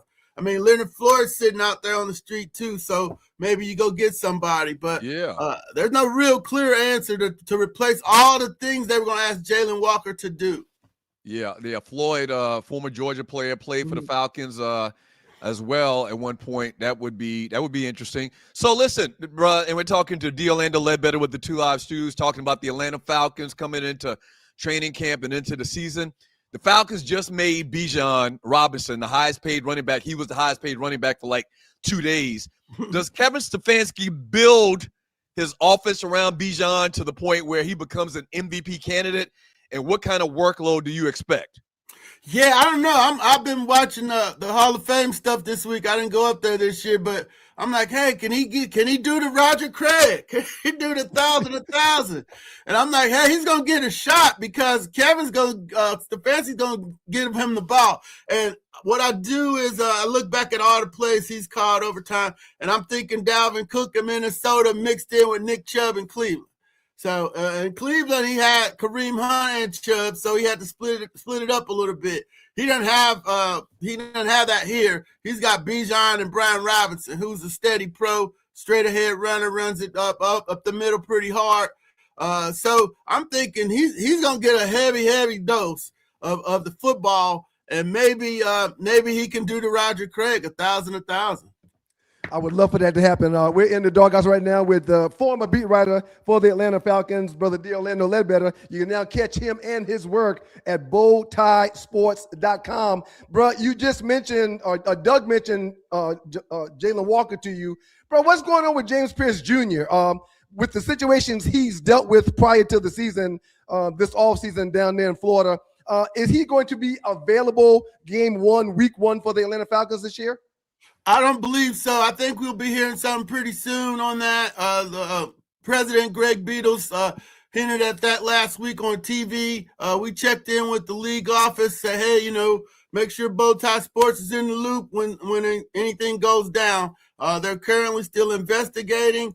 And just based on all the cases, and we have this on the website, going back to 2014 from Ray Rice and Greg Hardy all the way up to Josh Brown, all of the domestic violence cases, you can kind of see that where unless they go outside those parameters, you're looking at a 4 to 6 game suspension. So just based on precedent, but you don't know when is it going to come. If you're the Falcons, you want that early, right? Right. You don't want to be playing all season and then be in a playoff hunt and then they take your guy away. So they would probably ask the league, hey, can we hear this before the season starts? They haven't been playing with the first team defense, so that they kind of know something's coming. Yeah, we'll stay tuned on that. I actually got the background story written and ready to go, for when they tip us off that something's going down.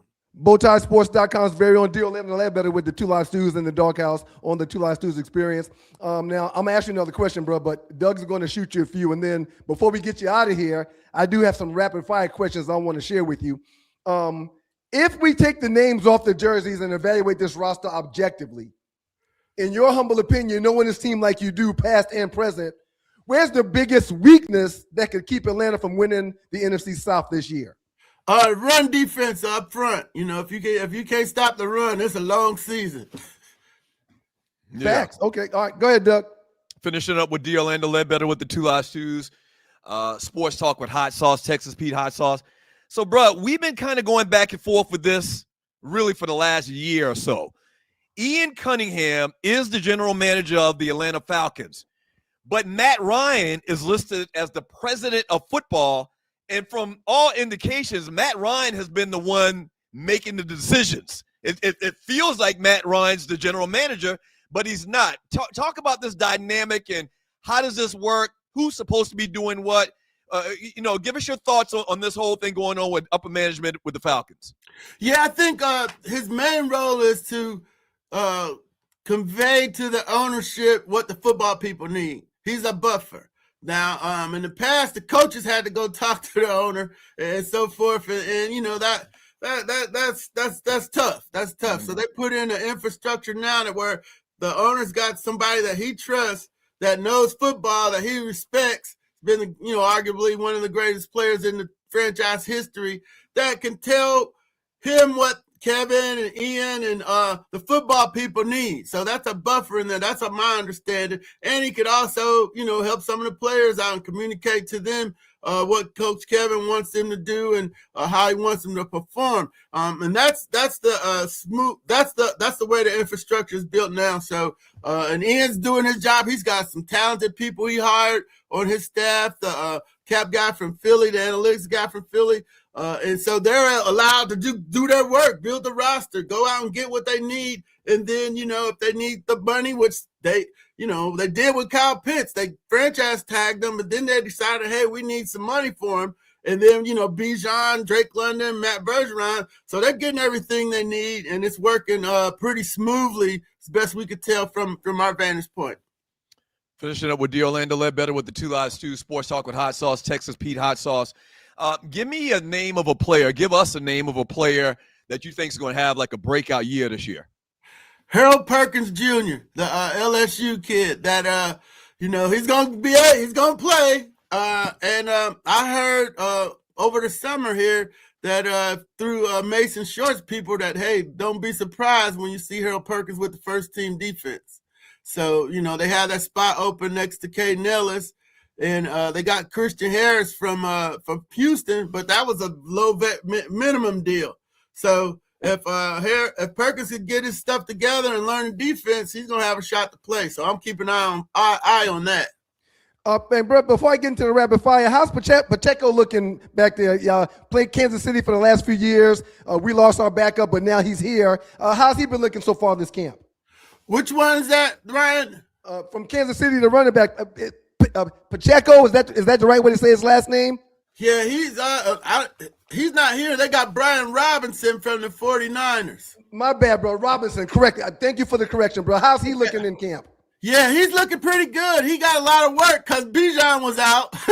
Right. So he was carrying the load. He was the happiest guy to see Bijan sign his deal. So he kind of chilling now. But yeah, B-Rob, he's talking a good game, and he was telling the Georgia beat writers that, hey, how he liked running over the Bulldogs back in the day.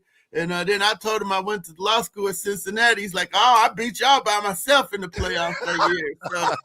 So he was running some smack at the media, which, that was cool. So, but so he's fitting in well. He's not far. He lives close by, he said, and he's enjoying being in Atlanta. And he's ready to take on that Tyler Algier role for the Falcons. Exactly right. Pacheco is actually the backup in Detroit now, so I mix my players up. My apologies, bro. It happens. It does, bro. Okay, bro. A lot of money given out this offseason. You get Pitts that got broke off. You got London, as Doug mentioned. You got Bijan. Out of those 3 players, who will be the MVP when it comes to the season that the Falcons are about to have? Yeah, I think the MVP's got to be Bijan Robinson. Again, you got to lean on him, and that opens up those other guys. If you got your play action, traditional play action, you're going back under center. Bijan play action. Somebody better be open. Go ahead, bro. Please finish what you're about to say. It needs to be London and Pitts, and if it's not, I don't know where the ball will go. Before game 1 even gets started, hell, the preseason hadn't started yet. Tell me what you see the final record for the Falcons looking like this season. Yeah, we were doing that on the old schedule thing on the deck here over the weekend, and we were coming up with 9-8. Had a trouble getting to 10 wins. Have to give them some wins. You split the division 3-3, just like, okay, they're going to do that. 3-3, just win your home games in the division. Then you got the AFC North and the NFC North, and that's tough sledding. You could probably beat Cleveland and maybe Cincinnati. Pittsburgh, you got to try to take one of those. The Ravens, that's probably tough. And then you got the AFC North, the Bears. They were moving at an elite level last year. Green Bay is, you got to go up there on a Thursday night and try to shock them. And then, Minnesota, they split with them the last couple of years. So once you do that, it's like, whoa, they're going to be right at it. Right at the 9-8, 7, and right where they've been the last few years. Now, I got 2 more for you also, bro. Which side of the ball do you trust more right now, offense or defense? Offense. I like the weapons over there. If the quarterback can just get the ball to Bijan, they should be able to move the ball. Outside of the injuries that we felt already or dealt with already, who's the one Falcons player that absolutely cannot afford to get lost to injury for this team this year? Chris Lindstrom, he holds that line together. And if you don't have the line, you're dead. If you don't have the line, you're dead. And last one for me, bro. Finish this sentence. The Atlanta Falcons will make the playoffs this year if blank. Michael Penix throws for 4,000 yards and 28 touchdowns. Wow. So you really feel like he's going to be able to come back and play, huh? Yeah, I think so. They got the best doctors in the world. You gotta figure they can get him ready to play. Finishing up with the Orlando Ledbetter with the Two Live Stews. Last thing for me, bruh. You're retired. Long-time beat writer for the Falcons. I used to live in Powder Springs in Cobb County. I know that you were heavily involved in youth sports. What are you doing now daily outside of bowtiesports.com? You playing golf, you fishing, you back to being a coach in youth sports. What are you doing these days, team? Yeah, I'm still putting a website together, and we're going to cover the Falcons. We're going to be at all the games and stuff, and just modifying some of the stuff we were doing at the AJC and bringing it over to bowtiesports.com to give them all the Falcon coverage they were getting. But the plan was golf, but I haven't been able to get out much. And, yeah, I'll check on the Smyrna Spartans. I'll check on the guys, make sure they, have all the equipment and stuff they need, or make some calls to help out the people still running it, make sure the kids are learning how to play tackle football and Smyrna the right way. Absolutely. Bro, we appreciate you, bro, Bedletter. 82's very own from Alpha Chapter. But we look forward to getting you back on soon and talking to you again, bro. All right, thanks for having me. Bowtiesports.com's very own D. Orlando Ledbetter with the Two Live Stews on the Two Live Stews Experience. Number love for brother Ledbetter, man. Did an outstanding job. Absolutely, man. When we get back from the break, quick little talk about Teddy Bridgewater, and also we're going to get in the last 48, the biggest memes in the Two Live Stews Facebook chat group over the last 48 hours or so. Cat retired and putting together a website now that's taking all of his time, so he can't even golf, even though he's retired. And put that picture back up one more time, Tree. You're watching Two Live. Trending topic number 4. Who does this look like to you, man?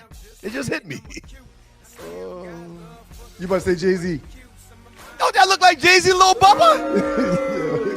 They got that similar lion's mane they tend to wear when they got a lot of hair. That's all that is. Yeah, he's shutting it down. So we're gonna we'll talk a little bit about that and get into last 48. All right, y'all keep it locked. Two Live Stews Experience. Shouts out to the beautiful people in Detroit, Michigan at WGPR. Keep it locked.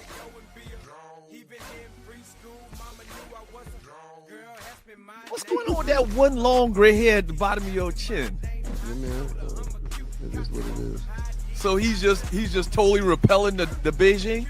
I don't use any Beijing, man. I let them express themselves like we are going to express ourselves when people book the stews. Larry Brown, 404-895-9395. Repasses, funerals, open mic nights, bar mitzvahs. Yes, bar mitzvahs. Yeah. I would learn more about the culture before getting booked for one. But if I get booked for one, I'll damn sure come do it. Anyway, book the stews. 404-895-9395. Call our guy Larry Brown. Email him sme.larrybrown@gmail.com. Tailgates, strip clubs, scripper clubs. We do it all. Dropping the kids off at school, picking the kids up from school, going to the kids' school for recess. We do it all. Draft parties. Oh, yeah. We do it all. One thing we didn't mention, or we forgot to mention, so let me mention it. 4 small feet.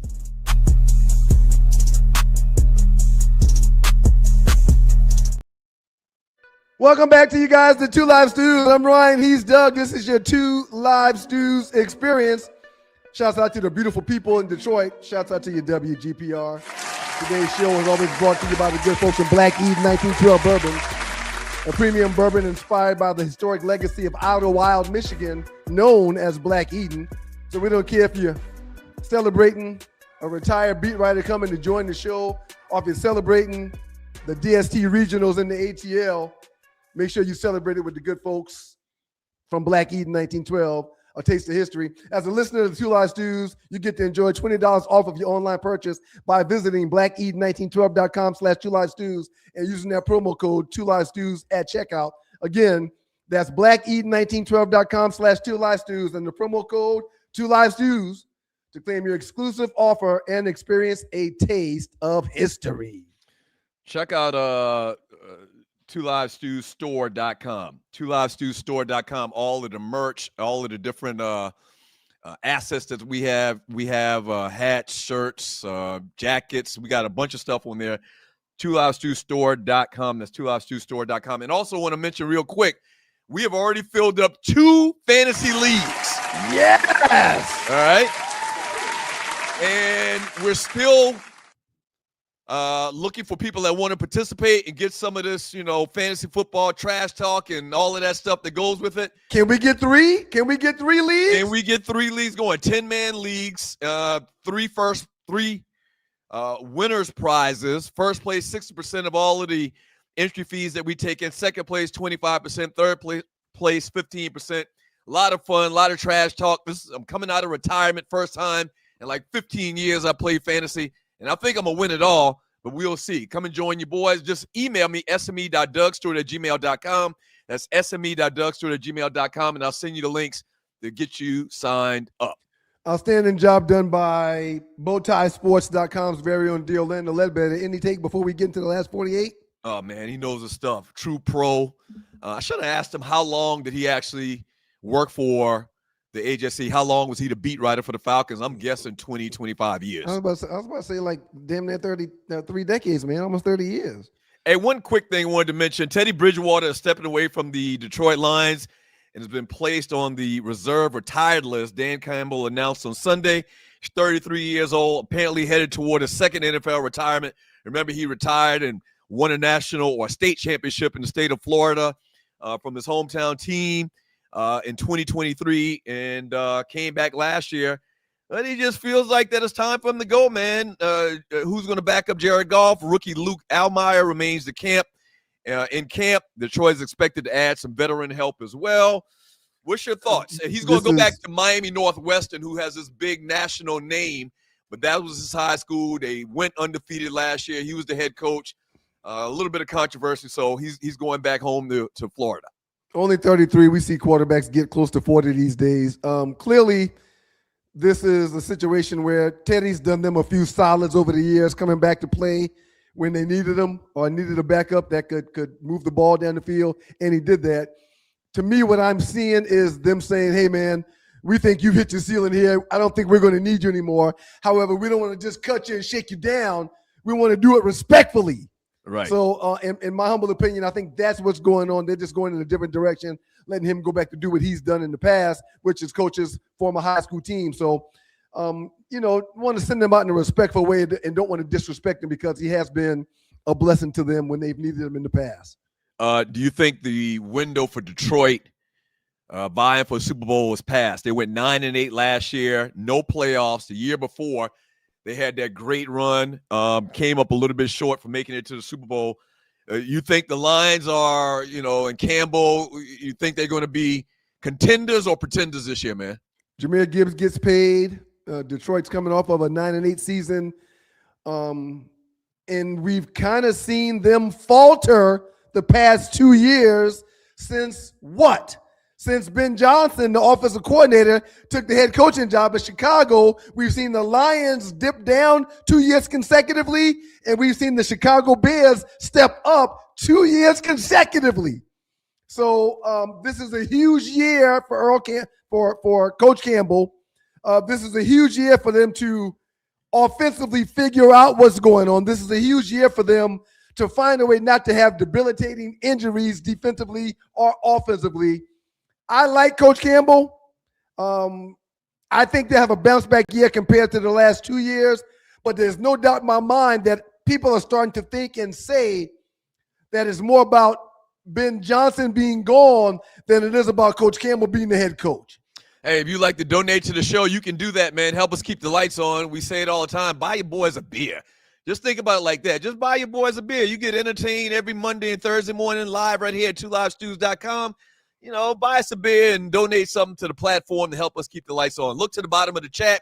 To the right, there's a dollar symbol. Click on that, whether it's live or after the fact, and you can donate through YouTube. Or the preferred way is just to click this QR code right here on the screen and donate right there.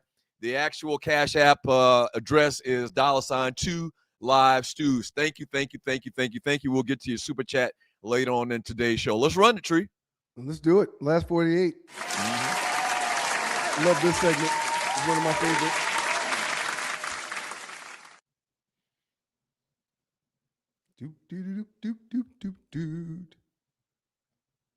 All right, so just on the heels of the Hall of Fame game the other night and the big to-do about the Pro Football Hall of Fame new inductees, some big names eligible for the Pro Football Hall of Fame in 2027. Mm-hmm. If you're just listening, they've got listed Rob Gronkowski, in or out. I think they're going to put Gronk in that hall, man. Absolutely. Yep. He might be the greatest tight end ever, man. If you combine size, speed, and what he meant to that offense. How long he played, how many rings he's won. He's done a lot. He's done all you can do. And he's just as important off the field as he was on the field back in his playing days, man. He's all over the place. So put it back up there, Tree, one more time. You're watching 2 Hours Stu's Experience. We want to run through all of the names I had listed here. Ben Roethlisberger was up there. Ben Roethlisberger. 2 Super Bowl wins, man. He's on the fence to me, man. He's on the fence because he also he's going to get it. He's going to get in, but he's on the fence, meaning for the first. I don't know about first ballot. Right. I don't know about first ballot. Now I don't think you'll have to wait as long as Roger Craig did, but yeah, Big Ben is a guy that I don't see as a first ballot Hall of Fame either. Adrian Peterson. Yes, he's in. I agree. Adrian Peterson, first ballot Hall of Famer. Cam Newton. Sir, you're going to start spitting and screaming all over the place, but I don't think Cam gets in as a first ballot. And I don't really see Cam getting in at all because the people that with the pins don't like him. Right. I see him having to fight and literally kick and scratch tooth and nail to get into this Hall of Fame. So we always talk about first ballot, or we always talk about first team All-Pro. One first team All-Pro, but he won the MVP of the league 1 year as well. 3-time Pro Bowler, 2-time BCS national champion. They don't take into account college the stuff, Pro Football Hall of Fame college stuff. No.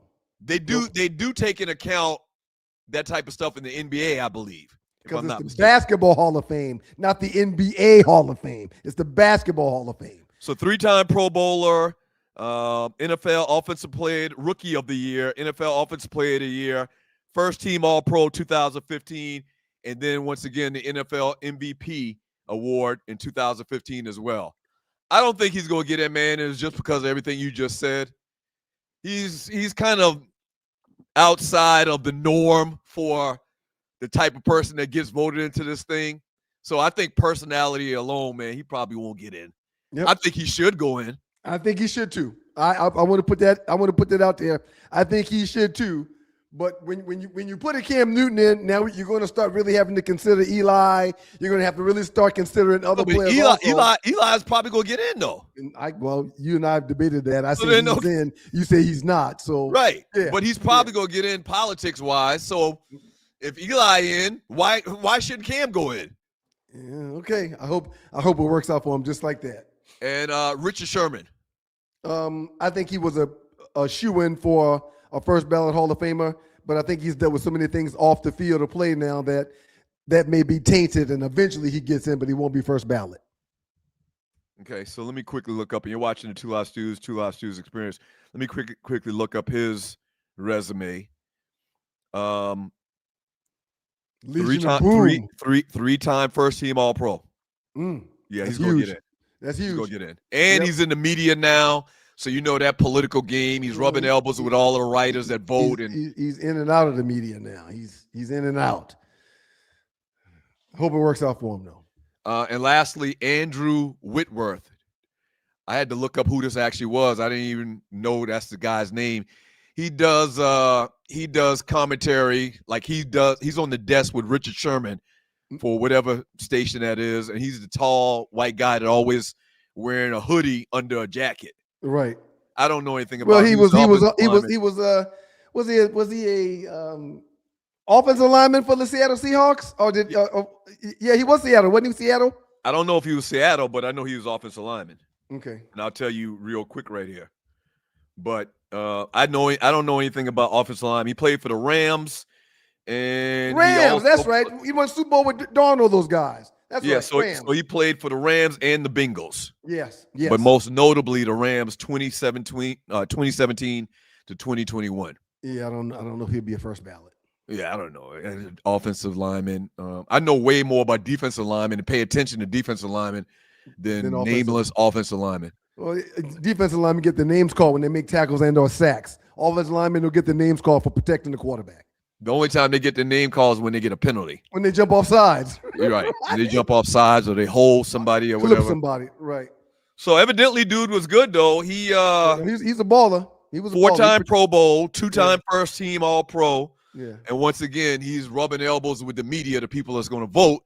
Yeah. So I don't know. He might get in. I don't know. All right. Next one, Tree, and you're watching the 2 Hour Stews Experience.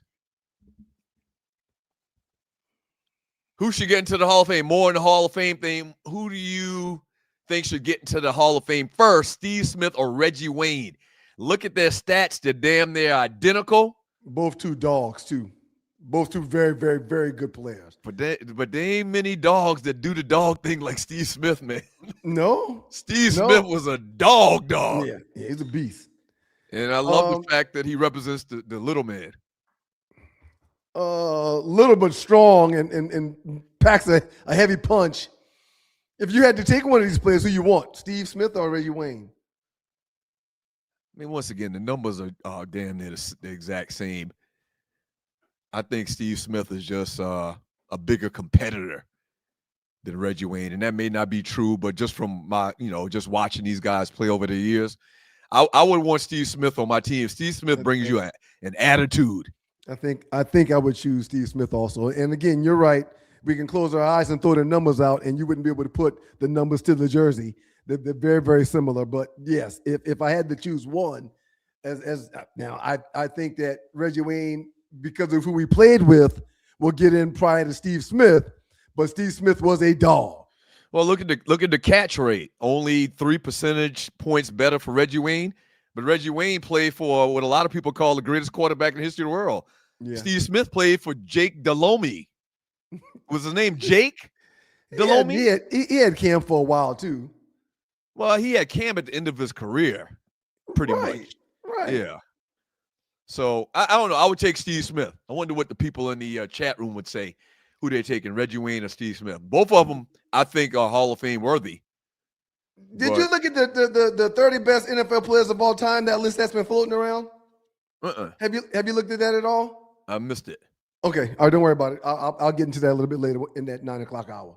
And maybe we can bring it up in last 48 on the next show or something like that. Okay. All right, Tree, next one. And you're watching 2 Hour Stews Experience. Thank you for joining your boy. Shouts out to WGPR 107.5 in the D. Let me put that Black Eden down here, too. All right. The need for speed. Did they get it right? Who's missing? Who's too high? Who's too low? Bullet Bob Hayes, number 1. That's who you see in the picture right there. Had the classic running back face mask. That was my first face mask in 1976. Bo Jackson, number 2. Darryl Green, number 3. Tyreek Hill, number 4. Deion Sanders, number 5. I'm amazed that Randy Moss didn't make this list. That's one problem. That's problem number 1. Right. I'm amazed that because Randy Moss ran 9 routes and everyone knew he was running the 9 route, and you still couldn't stay on top of him. It's funny you say that. I just saw this weekend. It was Minnesota versus the Falcons. Randy Moss ran 4 steps off the line, threw his hand up. Yep, On D'Angelo Hall. Just throw it. Keep in mind, D'Angelo Hall ran a 4.2 something. He was maybe very fast. 4.1 something crazy at the combine. I don't know about 4.1, but he was very fast. He walked away from D'Angelo Hall like it wasn't nothing. Yeah, So I agree. I don't believe Randy Moss is not on this list. So Randy Moss is a problem not being on this list. You know who else is a problem not being on this list? Who? Herschel Walker. In the classic, what do they call it? I'm fine with this. I'm fine with Herschel not being on the list. Hold on. Let me tell you why. What was it? Battle of the Superstars or something. You remember they used to do Battle of the Superstars and they get players from different sports to compete against each other? Yes. Well, somebody posted a clip in the 2 Hour Stews chat group. I had forgot this, that Herschel Walker beat Darryl Green in a 100-meter race, which I had watched Darryl Green over the years, seen clips of Darryl Green beating everybody, beating Rod Woodson in a race, beating a bunch of track guys that played football in races like Willie Gault, and Herschel beat him soundly. Wasn't even close. Wouldn't even close. In the and he was about 100 pounds bigger. About 100 pounds bigger. So yeah, this is nice. I get my hate for Herschel and everything Georgia. Oh yeah. I think political. Yeah. I think Randy should be there. And again, from the videos that's been seen about Herschel running past these folks, yeah, he probably should have made the list too. Yeah. So they got Darryl Green at number 3, and I thought Darryl Green should be at number 3, but someone sent evidence and documents showing that Herschel actually beat Darryl Green in a 100-meter race, a 100-yard dash or whatever back then. So this is interesting. I thought I would take Deion over Tyreek in a foot race, wouldn't you? Oh, Rel Scott makes the list again, huh? That's all right. Congratulations, Rel. Congratulations, Rel.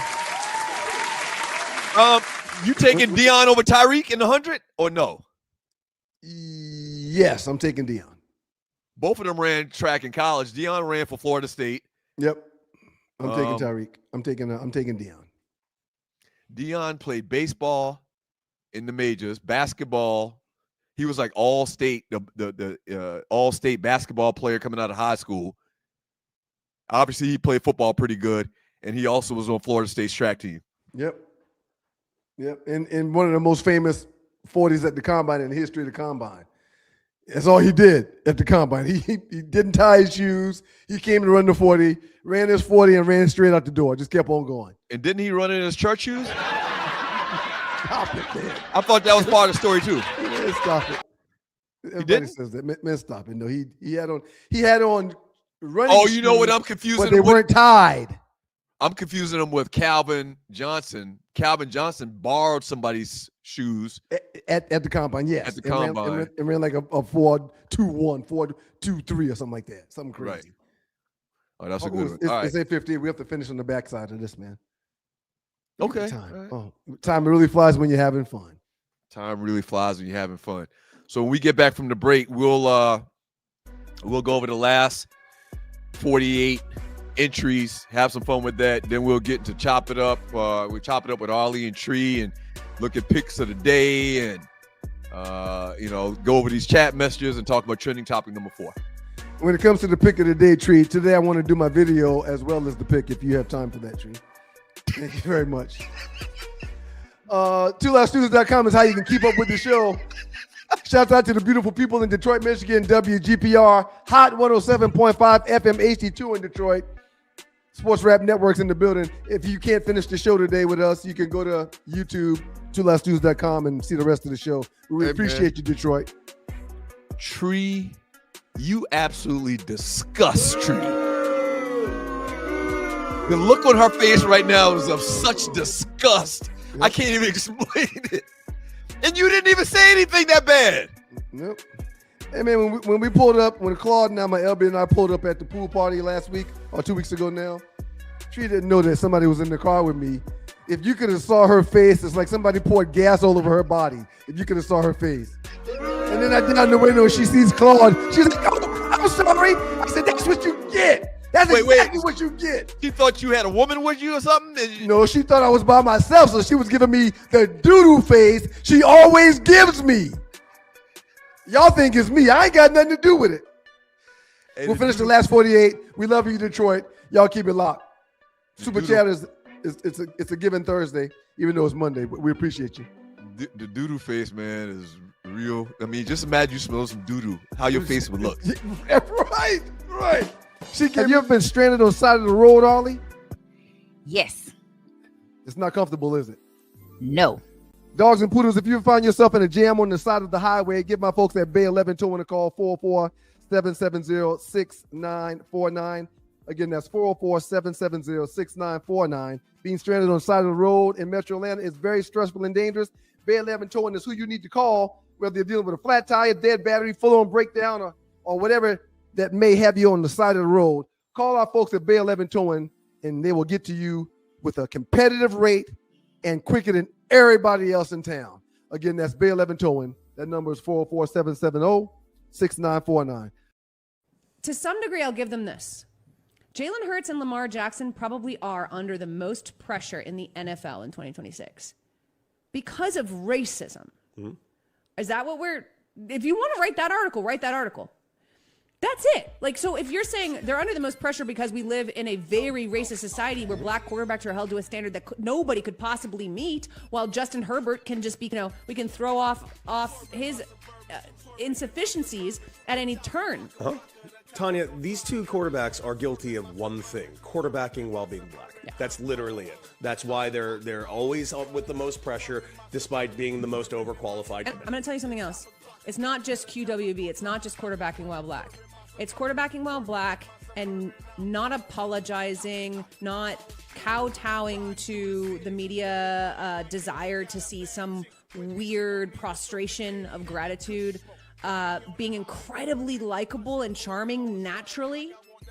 Welcome back to you guys, the Two Live Stews.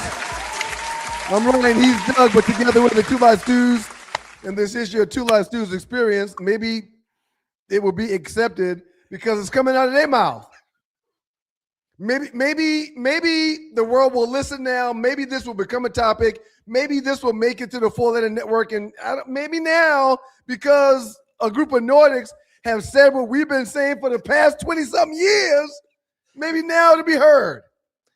Hey, man, if this was the 1800s, those are what you call abolitionists.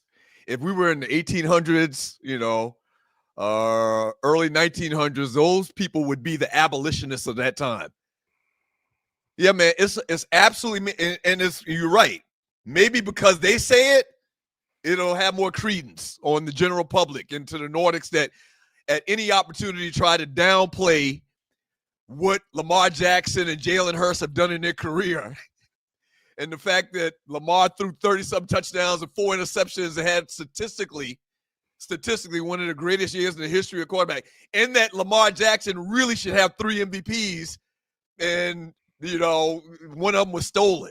If they say it, maybe it'll take hold a little bit more. Yeah, that's what it's going to have to take, sir. Your thoughts? I mean, well, I've been saying what are they going to benefit from doing and saying that? I mean, are they going to lose their white card? Is they going to lose their white card? People like that don't care about a white card or whatever. They just got to keep it real. It's something. They probably got a black granddaddy or something like that, man. Great grandfather or something like that, and it's in them. They have an innate feeling just to keep it real and tell the truth. Yeah, man.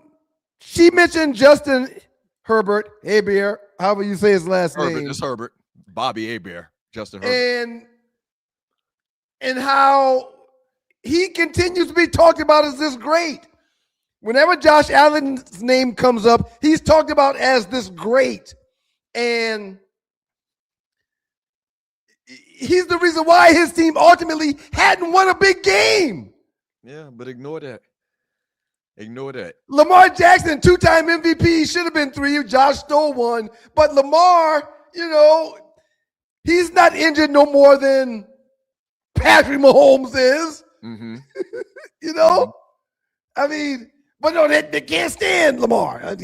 Can't give Lamar no credit. Oh no, he's not he's that totally downplaying the significance of his career. Downplaying his any opportunity that they get. And it's not all Nordics. Nope. But it's all of the Nordics on social media. Right. It's not all Nordics, but the ones on social media, they be trying to downplay everything these dudes do. Everything. I'm very excited to get into this top 30 players of the NFL. Whenever we decide to do that, I'll send you the link in the list. I can't wait for you to see it. And I meant to send it to you last night when I didn't see it on the rundown this morning. I can't wait to get into it. But a lot of what we just talked about goes on this list. Mm-hmm. Go ahead, man. Yeah.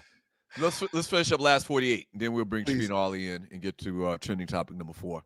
All right. I think we only got 1 or 2 more. I think it should be 2. And you're watching the Two Live Stews experience. Yep. Everybody notices the old Tree Taylor doodle face, huh? I'm in here trying to make a birthday card. Stop it. I don't know what that has to do with anything I said. I mean, I don't. So Champ Gilliam, shouts out to Champ Gilliam. This is the second person in the world I know with the name Champ. Champ is a cool name, man. Champ is a cool name.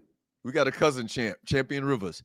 I'm taking Sir Charles. He says the meme was very confusing to a lot of people. You weren't the only one that had a question about this. Well, I don't want you to think I was confused. I was not confused at all, but this is just a game I don't like, and you know that. Oh, okay. All right. That's all. Yeah. So all of these guys have won multiple awards and rings, etc.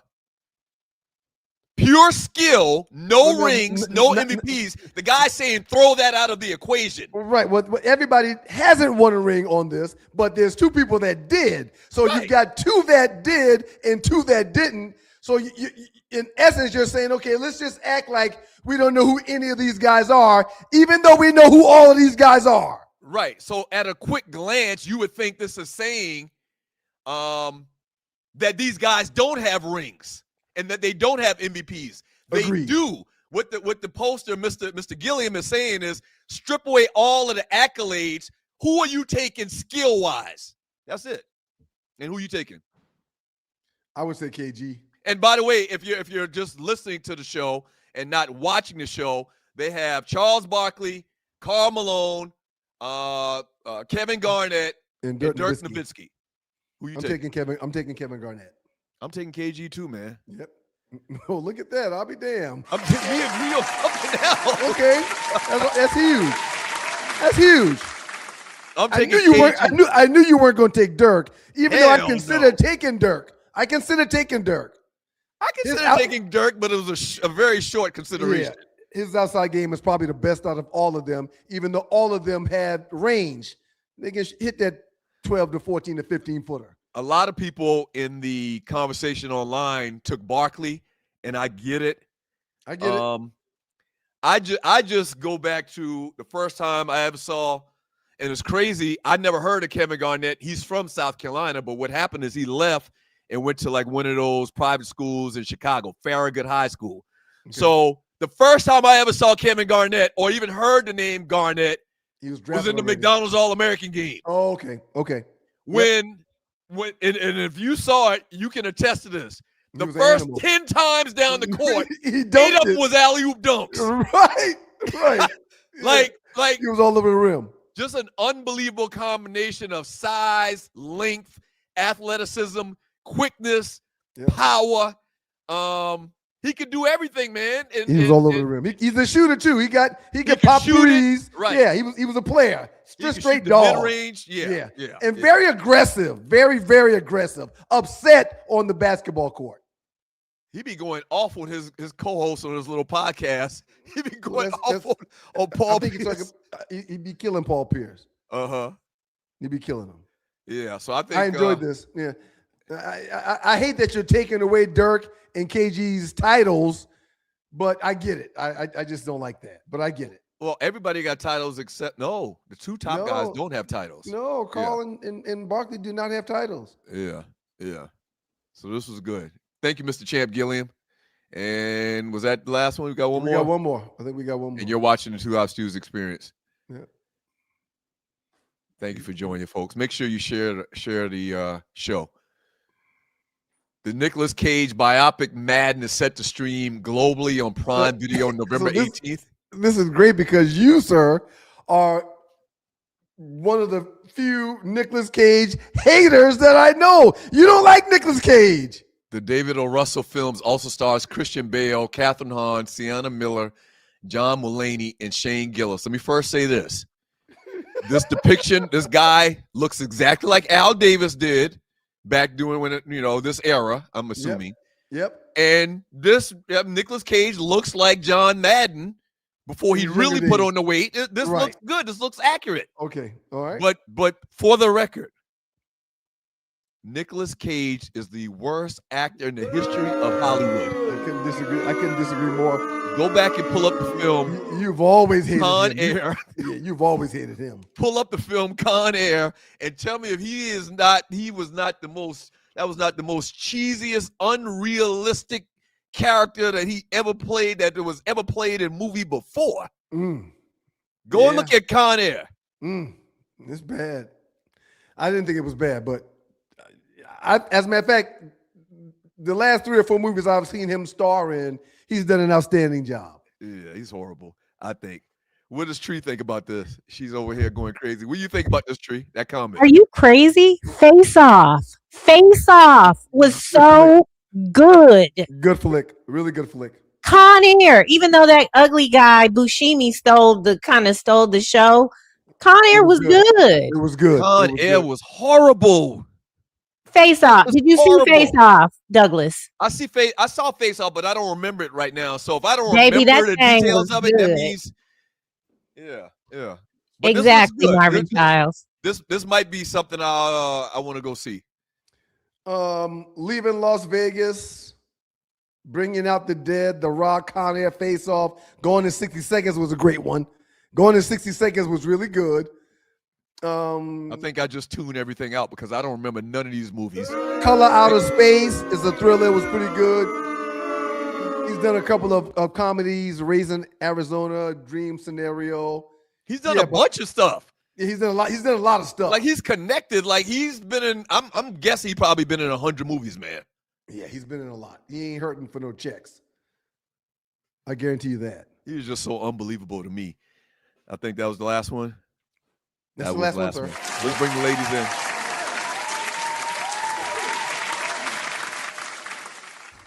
Arlie being the thespian that she is, what do you think about Nicolas Cage and his work on the big screen? I think he's done a great job on the movies that he does. I do agree. I don't agree this is the worst movie ever in music. I mean, in movie worst, Con Air. I think there were some holes in it, but I think for what it was supposed to do, it did it. Most of those movies are like that. You're like, come on, y'all. Right. But I think he does a great job. Like when you said Face Off, I forgot about that. That movie was good. It was good. I got to go back and watch that again. I don't even remember that right now. Who else started John Travolta. John Travolta. Okay, I like John Travolta. I might go watch that. Just great actor. Go watch Face Face Off. Off. She said it. Okay, that was good. All right, so trending topic number 4, real quick before we get to the picks of the day. Based on NFL team favorability polling, all right, you can't pick your favorite NFL team. What's the one other team you wouldn't mind seeing win the Super Bowl? Coming in at number 10 on this list, and this was Black Americans between the ages of 45 and 60. Number 10, the Vikings. Number 9, the 49ers. Number 8, the Eagles. Number 7, the Lions. Number 6, the Broncos. Number 5, the Bills. Number 4, the Chiefs. Number 3, the Packers. Number 2, the Seahawks. And the number 1 team that black folk want to see between ages 45 and 60 win a Super Bowl, not counting their team, is the Chicago Bears. Oh, wow. Not wow. I wonder why. So if you look at this meme, they're showing a map of most viewed team pages by fans, and this is very strange to see the Eagles. Am I the only one that's curious to where Ollie ran off to a ran back? I wasn't even looking. Because you don't pay attention. Because we over here cracking up. I'm trying to hold the frame up until you get back. Wherever you went, Ollie, you did it fast, and we can hear your feet. What'd you do? You farted or something? You had to step off scene? You farted? No. Was going in there to make some Rice Krispie treats, and I was like, I got plenty of time, so I had cut the stove on and I put butter in the pan. And I was like, oh shoot, it's gonna burn, and I don't want it to burn, so I had to run and cut the stove off. And why are you making Rice Krispie treats? I don't know. I just had craving them. I don't know. I've been craving Rice Krispie treats. Oh my God. You mess around, let us find out you pregnant over there, Ollie. Hey, so oh God. So quick thoughts. Why do you think most viewed team pages? Why do you think all these people from these southern states are watching Philadelphia? Media. I think a lot of Philadelphians, because they ultimately realize that they don't want to be in Philadelphia, they just go other places. So they take their team with them where they go. That's all it is. If you spend time in Philadelphia, you realize, man, why am I in Philadelphia? And you go someplace else. Rel is from Philadelphia, please. Oh yeah. Oh my God. Well. Oh my God. Well. He know how we feel about Philadelphia. Yeah, he know exactly what I'm saying. He don't even root for them. Oh, it's the good times effect. That's funny. I think you said Chicago was number one. I used to be a big Chicago fan when I was a little girl because a lot of people from Mississippi migrated to Chicago. Yeah. So I think Midwest. maybe that's it. Yeah, half of Cleveland and Chicago and Indianapolis, half those people from Mississippi and Alabama. Yeah, when you look at Philly's presence in the greater Northwest, even down in Cali, it's crazy that they're that deep in that part of the country. That's wild. Very wild. Wow. Eagles have a lot of SEC players. That's true. Jalen Carter and those guys, yeah, they got a lot of they get a lot of players from the SEC. That's a good point as well. So that was the trending topic number 4. Who's your team though? To answer the question, who would your team be? Who do I want to see? Who you want to see win? That's not your team. The Ravens. Mine's easy. Quarterback. The Ravens. Okay. Thank you. Right, exactly, Ollie. I mentioned this earlier. I want to see Lamar Jackson win just so I can watch these people that try to downgrade his performance say and do and talk sillier stuff than they're doing right now. So yeah, I want to see Lamar Jackson. If the Falcons don't win a Super Bowl, I want to see Lamar Jackson win a Super Bowl. And you said at the top of last, you were like somebody that's a bird. You're gonna be good because all the teams last year with the birds had black Eagles, quarterbacks. Ravens, yes. Falcons. I feel like Dallas, because they're such the laughing stock at this point. I would love. We want to continue to laugh at them, Tree. That's who I. Jerry Jones is an a-hole. Everybody hates them. Right, because they're America's team. I was like, how they get picked to be America's team? Whoever did their marketing did an amazing job because we made them America's team. No, all right. Pick of the day. Wait, can I say something, please? Yes, ma'am. What if I said no? In the spirit, this ain't your house. In the spirit of my facial expression, I just want to say that this morning, I was trying to render something for Ryan that was not working, and so whenever something can't happen, I feel extremely responsible, or I just want to make it work. Absolutely. So I did a whole bunch of different things to make it happen, and then I put it in there, and then he came with and so that was my face. It's not an insult. He came with something else. Wait, let me finish. Additionally, as the producer in the space, I try to be ahead of things. So I asked this ninja this morning if it was Morgan's birthday, and he took offense to that for some reason. And so I was trying to honor her. So imagine me seeing a POD when I could have had all this stuff done. And so, yeah, y'all see me making faces. Yeah, I mean mugged you in the car, but y'all don't know what I go through with this ninja. Now, let's go. POD. Let's start with Ryan. She was trying to be nice. She was trying to do something nice for Morgan, and Ryan would not answer. And I knew that's the only reason she was asking. And she texted me and was like, is it Morgan's birthday? I said, nice. The face he made, I have no idea. Talk about his face, Doug, not mine. Let's go. Let's POD. I don't make doo-doo faces. You do. I didn't make a doo-doo face. You made a very, what is the word called? They call it deadpan. Yeah. And I'm trying to do what you've hired me to do, but you want to make my job interesting. So anyway, let's go. Douglas, Ryan. Let's see. Yeah, can we please move on? It's just a big misunderstanding. No, it's not. It's always you never defend me either. Love is what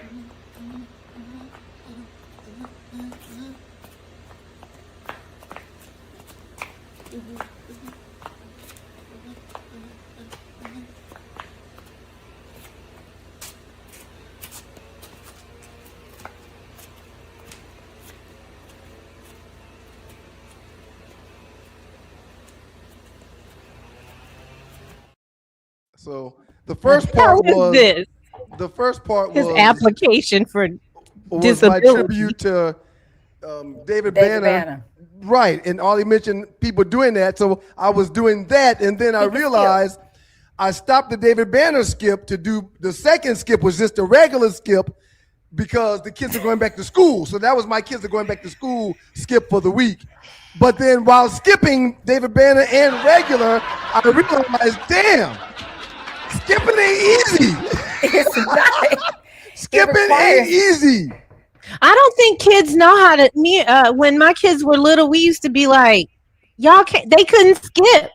Well, the kids in Cameron's class didn't appear to be able to skip, and that was troubling. So I remembered how to skip, but it wasn't easy to do with flip-flops on, Right. and it wasn't easy to do because I'm You see, overweight, and coming out it wasn't easy to do because I'm a grown almost 53-year-old man. So skipping ain't easy in these streets. What just happened? What was that? Ollie asked us I to sent skip and everybody to did go it. out and skip. Right. Find your joy. So Cindy we did did it. He don't be listening. He don't be listening. No, I He sent never that listens video to me. because the hair. You should have put the wig on to really That would help you skip. complete. Yeah, it would have made you more zesty. And the last picture of the He day, didn't want to be after my zesty. video of the day, you won't see any zest in my damn videos. The last thing for my picture of the day is tomorrow's Woogie's birthday. That's me and her up top. That's her in her softball uniform. That's her in New York on a girls trip with her mom and her godmother. And this is me and the wife with Woogie. She's about to be 11. She's going to middle school, and it's mind-blowing that this is what we're dealing with. It's mine. Happy almost birthday to Woogie, the baby of the bunch. Her birthday is tomorrow. She'll be 11. Okay, get up and go. You know how comfortable, cautious. That's the word I'm looking for. You know how cautious I am. Why is she standing so close to the tracks? Every time I see somebody standing close to the tracks, I think about Spit. You remember Spit in Beach Street? What? Tell a baby to get away from the tracks, man. No, man. They're all very adventurous. They're all a little adventurous, man. But we definitely warned them, and they know that it doesn't take but a second to be unalived. It doesn't take but a second. Right. So they're all like this. They're all very cautious. Okay. When I was in Detroit, do you know the cultural reference I'm making with Spit in Beach Street? I remember the movie, but I don't remember that. When I was in Detroit on that little monorail thing, somebody was coming on the speaker yelling at you if you stepped a little, and it wasn't an automated thing because she was going off on some kids if you stepped on that yellow part. So, I mean, I guess that's a real fear that has been some people get really, really injured messing around with them trains, getting on and off. So Spit, you die. Quick response to people, Happy young birthday, people that Woogie. have never seen the great Beach Street, the greatest hip hop movie in the history of hip hop movies. Spit was this graffiti artist tag guy that used to write spit on everybody's artwork in the city. And Ramo was one of the stars, the graffiti artist. And long story short, Ramo fell on the damn tracks and got electrocuted. Make a long story short. Right.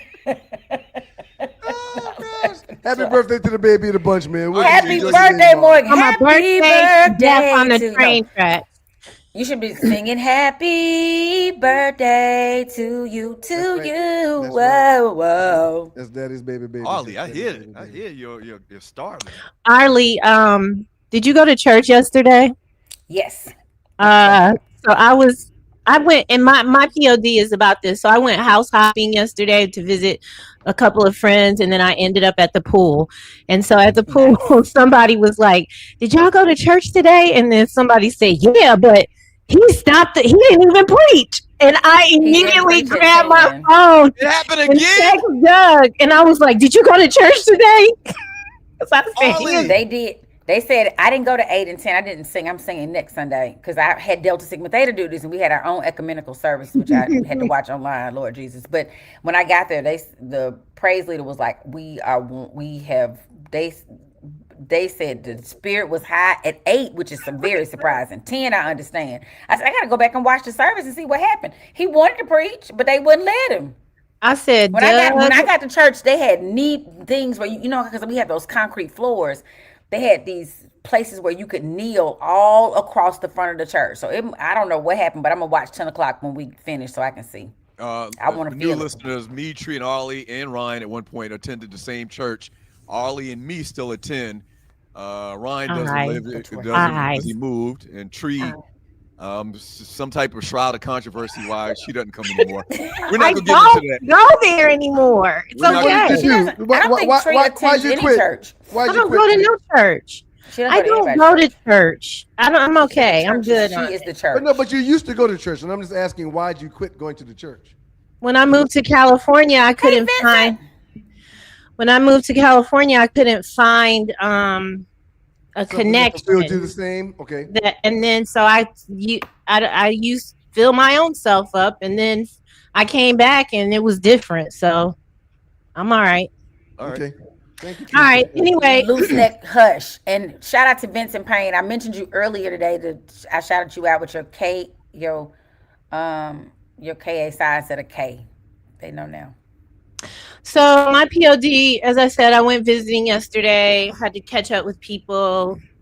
I be in the closet a lot. So, but we all know and love the great Walter. I went to go visit him. Walter had a baby recently. Walter is my radio sunshine, and so yeah, these are my PODs. That's the cutest little baby. What's his name? Zeke. And Zeke. I was holding the baby for a long time. Babies are heavy. I didn't realize this baby is 3 months old. Him is cute.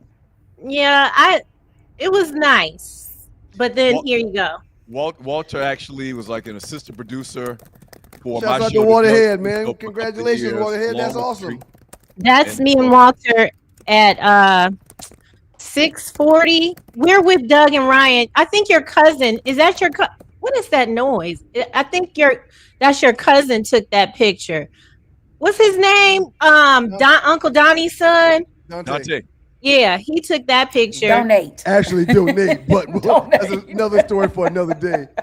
And then that's me and Walter doing. That's when I did the that little pregame. boy looked just like his looked just like his daddy. And we've had Walter on this show, as a matter of fact, talking Falcon stuff. So yeah. By the way, we're bringing back the Fifth Down on Thursday. The plan is to bring back the Fifth Down. Reggie Carson with like a training camp, special edition type things this Thursday. So stay tuned for that. So yeah, that's my POD. I've been fussing at grown men for a very long time, as you can see. Yeah. All right, let's go to the great Arlie Michelle. So I spent the weekend in Delta World, as you can see. That's my best friend and line sister / roommate. She knows where all the bodies are buried. And Dr. Aaron Shirley Ori. What up, Doc? Jackson, Mississippi. So we were we were supposed to be paying attention in some session, and this is what we were doing, taking pictures. That's me in the Delta box. Pop out the plastic. I've been acting like brand a new. Doll. I know, it's a doll little box. I'm a Delta doll. Hey, Arlie, I'm not a doll. I'm a diva now. Humbly asking the question, do you take offense at the term red? We have been told in every meeting I was in, you are not the Reds. You not to have no J13. Like when I tell you Big Delta is not playing, she said Big Delta is a big deal. International President Cheryl Turner gave us all our lectures on all of that. We had our 16th past president, y'all. That lady is 99. She is still walking and talking by herself and spitfire and full of energy. I was like, ain't no way. One question. Did the bros call y'all the Reds? What did the bros call y'all on? When I was in campus, we were not the Reds. They called us Sorrow. We were Sorrows. It's somewhere after I graduated, they start calling them the Reds. Reds is the equivalent of bros. That's probably where their problem lies. Y'all are not bros. They're trying to change. They're like, y'all image, all this fighting and knucking if you buck is not appropriate. They were telling us, where are your pearls? But get some class about yourself. they're trying to revamp the image, as most of our sororities and fraternities have started to go down this image. Like, y'all supposed to be men of Omega Psi Phi, and we're, you know, we do need to do some things. We need to move away from this discussion because yes, it'll get crazy. Yeah, so we had a great weekend, a great time in my white and red and black, and it was the 100th year of the Southern region. I was made in the Southwest region, but I currently work and give my time in the Southern region. So that was my weekend. Outstanding, Ollie. And last but not least, perfect pyramids. The head Negro in charge, Black of the Berry. Well, this is obviously a real problem with the angle and the lighting. If y'all would have turn turned around it would have been next perfect. time. If y'all turned around, it would have been perfect. But you see that bottle of liquor on the table? Right. They did not have Black Eden, so Porsche bought that. And that's Robert Porsche, Ryan's former teammate, our homeboy, Detroit Lions, South Carolina State great, all pro, 4 or 5 time Pro Bowler, Robert Porsche. And shouts out to Keisha Walker. Shouts out to Keisha Walker. She had the big gig at the, what do you call it, Park Tavern? Yep. Sarah throws a hell of a party. She throws something everywhere. Oh, she is. Park Tavern has hardwood flooring? Beta what alpha. What is that? They've done a lot of changes. That's the first time, like I said earlier, I had a party there 30 years ago. And they changed the name. It used to be called The Mill, I think. And they got a bunch of different like theme rooms in there now. And so it's real fly. It was real fly. It was a real good event. Shouts out to Keisha Walker. Shouts out to our homeboy Robert Porsche. Absolutely. Shout out to you. What's up, Robert Porsche? Hold on one second. I was trying to find another one. I thought What? I had him in here. Hold on one second. Put it back up. What? Okay, he What's got to go happening? get his. He has. He's gonna he go has, switch also the has picture. Rice Krispie treats. He also has Rice Krispie treats on the stove. That's also another picture of the great Robert Porsche, former teammate of mine. He also He is the the Bros? Bros. He's the Bros. He pledged 96 down in Orangeburg, I believe, Orangeburg, South Carolina. So shouts out to 96, Rubra. He's a good dude. That man He's a real was a good dude. specimen. Oh yeah. Oh yeah. He's a real big dude. Yeah, like 6'4", like 260 and nothing but muscle. I love tall men. 270. All right. Chad, Are we reading the chat? Ollie, thank you, Ollie. I'm going to take a nap. I'm going to make Rice Krispie treats and then take a nap. They're not gonna come out, Ollie, because you turned them off. They're not gonna come out good now. It was just the butter. Oh, okay. I hope it comes out perfect, Ollie. They will be. Okay. All good. All right. What's happening? It's a little quiet. Yeah, I had something I had to address just now too. My setup over here. Shouts out to You Detroit, got your though. socks on? Oh, absolutely, man. I've been talking to somebody about a line of my own compression socks. Okay. I feel so strongly about them and how they change your life. You've been life changing. Happy birthday, Chuck Wagon. It's been life changing 5 months ago when I told you. Chuck Wagon, happy birthday. What up to the Q's? Good morning, Stu's crew. It's my 54th born day today. I believe Arlie addressed this. Happy birthday, Chuck Wagon. Happy birthday, bro. All right, let's get into this. Sean Mims. Good morning, Sean. How are you today? Pull the W card, coaches and players say they cool playing trans. Pull the W card. Coaches and players say they cool. So this is all from the trans talk we had this morning. Yep. You know what would be real funny, man? Or not funny. If legally they can't stop a transgender person from playing against them, and you know the story we talked about earlier, then teams might be compelled to try to draft them. Well, why would you not have the opportunity? That's dangerous. It's not going to happen. It's not going to happen. You have the first pick. Those girls are little. Legally, their cases hold up and wanting to be a part of this league and putting their name in the hat. A team might say, well, if we can't beat them, we might as well join them and draft dude. For the record, just for the record, Mr. Was it Ian? Mr. Rice was one of them. White. The other guy was White. Mr. Freedom, Enos Cantor Freedom, and Mr. Royce White will never, ever suit up in a WNBA uniform. They will not allow these men to play with these women. Period. Yeah, but It's not going to happen. Precedent has already been set that that's happening. Watch. That men are competing with women. But not in that. That's more. That's like what do you call it? Touching, and that could get out of hand. They could get hurt. Once again, for the record, we need to say this more and more. The whole thing is a Contact. farce. That's It's what a- I mean. It's Contact. a farce, but they're trying to make a point. The point is going to be made, and there may be regulations or laws and rules changed because of the point that they're making, but they're not going to allow those men that identify as women to play in that ladies' league. It is not going to happen. You're 100% right, but then they're going to expose themselves for being hypocrites. Right. Well, You understand what I'm saying? there's a hypocrite in the White House. I mean, no, but that isn't the bar for anything anymore. People don't care. As a matter of fact, they don't even use the office for anything anymore because the office itself has been disgraced as we used to know it. It doesn't matter anymore. Sean Mims also wants to say why the W won't take Clay Travis $10 million bet. I'm not sure about that story, what he's referring to. Clay Well, Travis offered to come on, Brain. give the league $10 million if they Somebody's gonna help us. If he put if they let a high school team play a WNBA team, he's saying that the high school guys would smash the women. A good high school basketball team, yes. Yes, I think that's the bet he wants to put $10 million up for. And it's not anything Girls personal against women. guys. Women are women and men are men. Yes, women against This women ain't against guys. elementary school. Yeah, I don't. Boys versus girls. Whatever. Thank you, Sean Mims. We appreciate you, Sean. From Frederick Anderson, good morning, Stu's crew, for the building fund. Thank you. Thank you, Frederick. We appreciate you, King. Thank you, Frederick. Frederick and Sean, we appreciate y'all. The great From- Will Scott's pulling up. He says we have football from now until the Stu's cruise. Yes. I'm going on a cruise in November.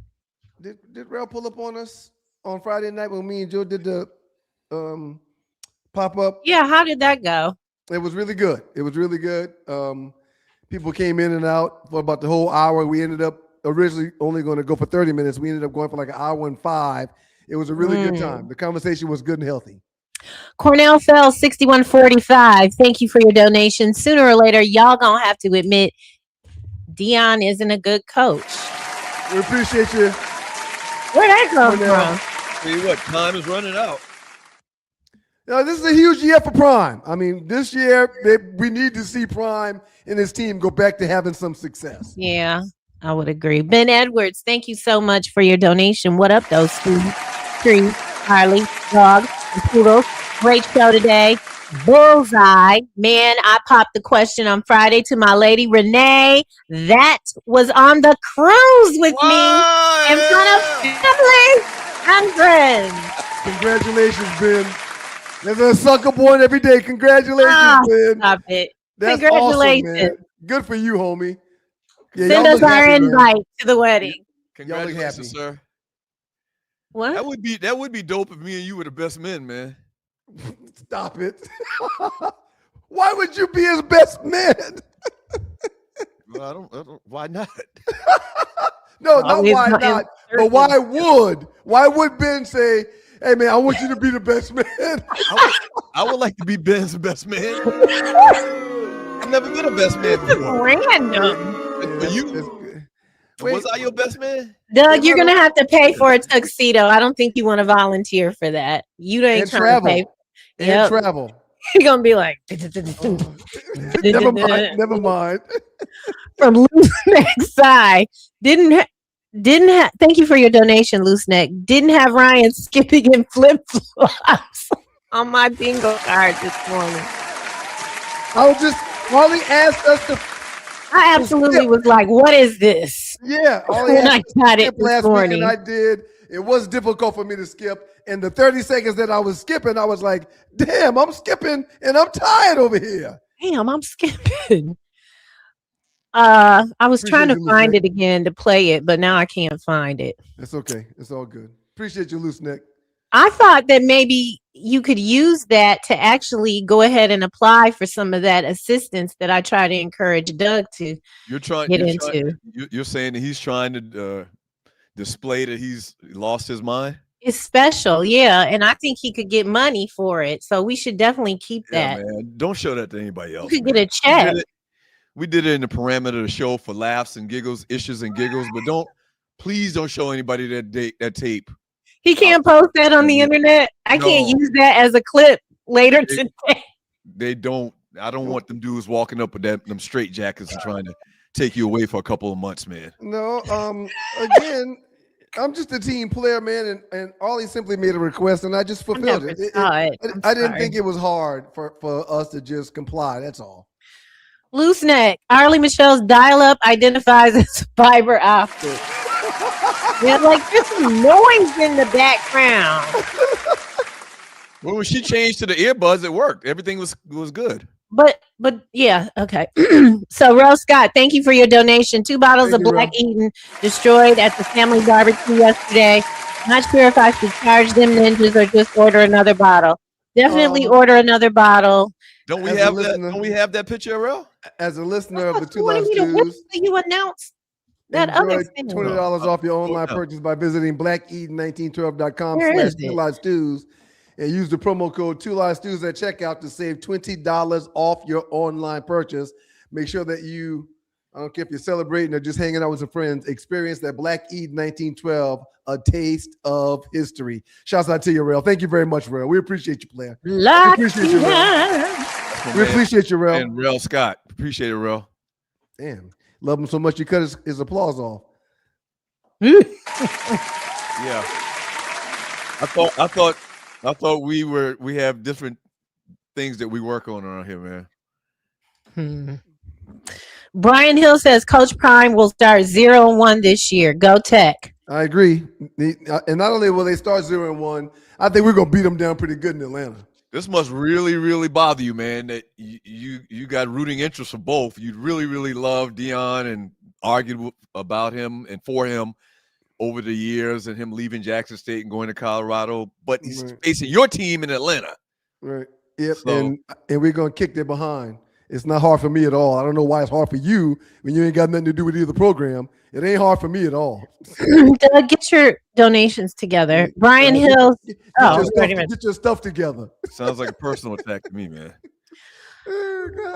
I got a couple right here. Bert. Thank you, Bert. We appreciate you, bro. Are y'all up on this? Are y'all up on this scam conversation? On the Invest Fest, I don't even know what is it. What is it?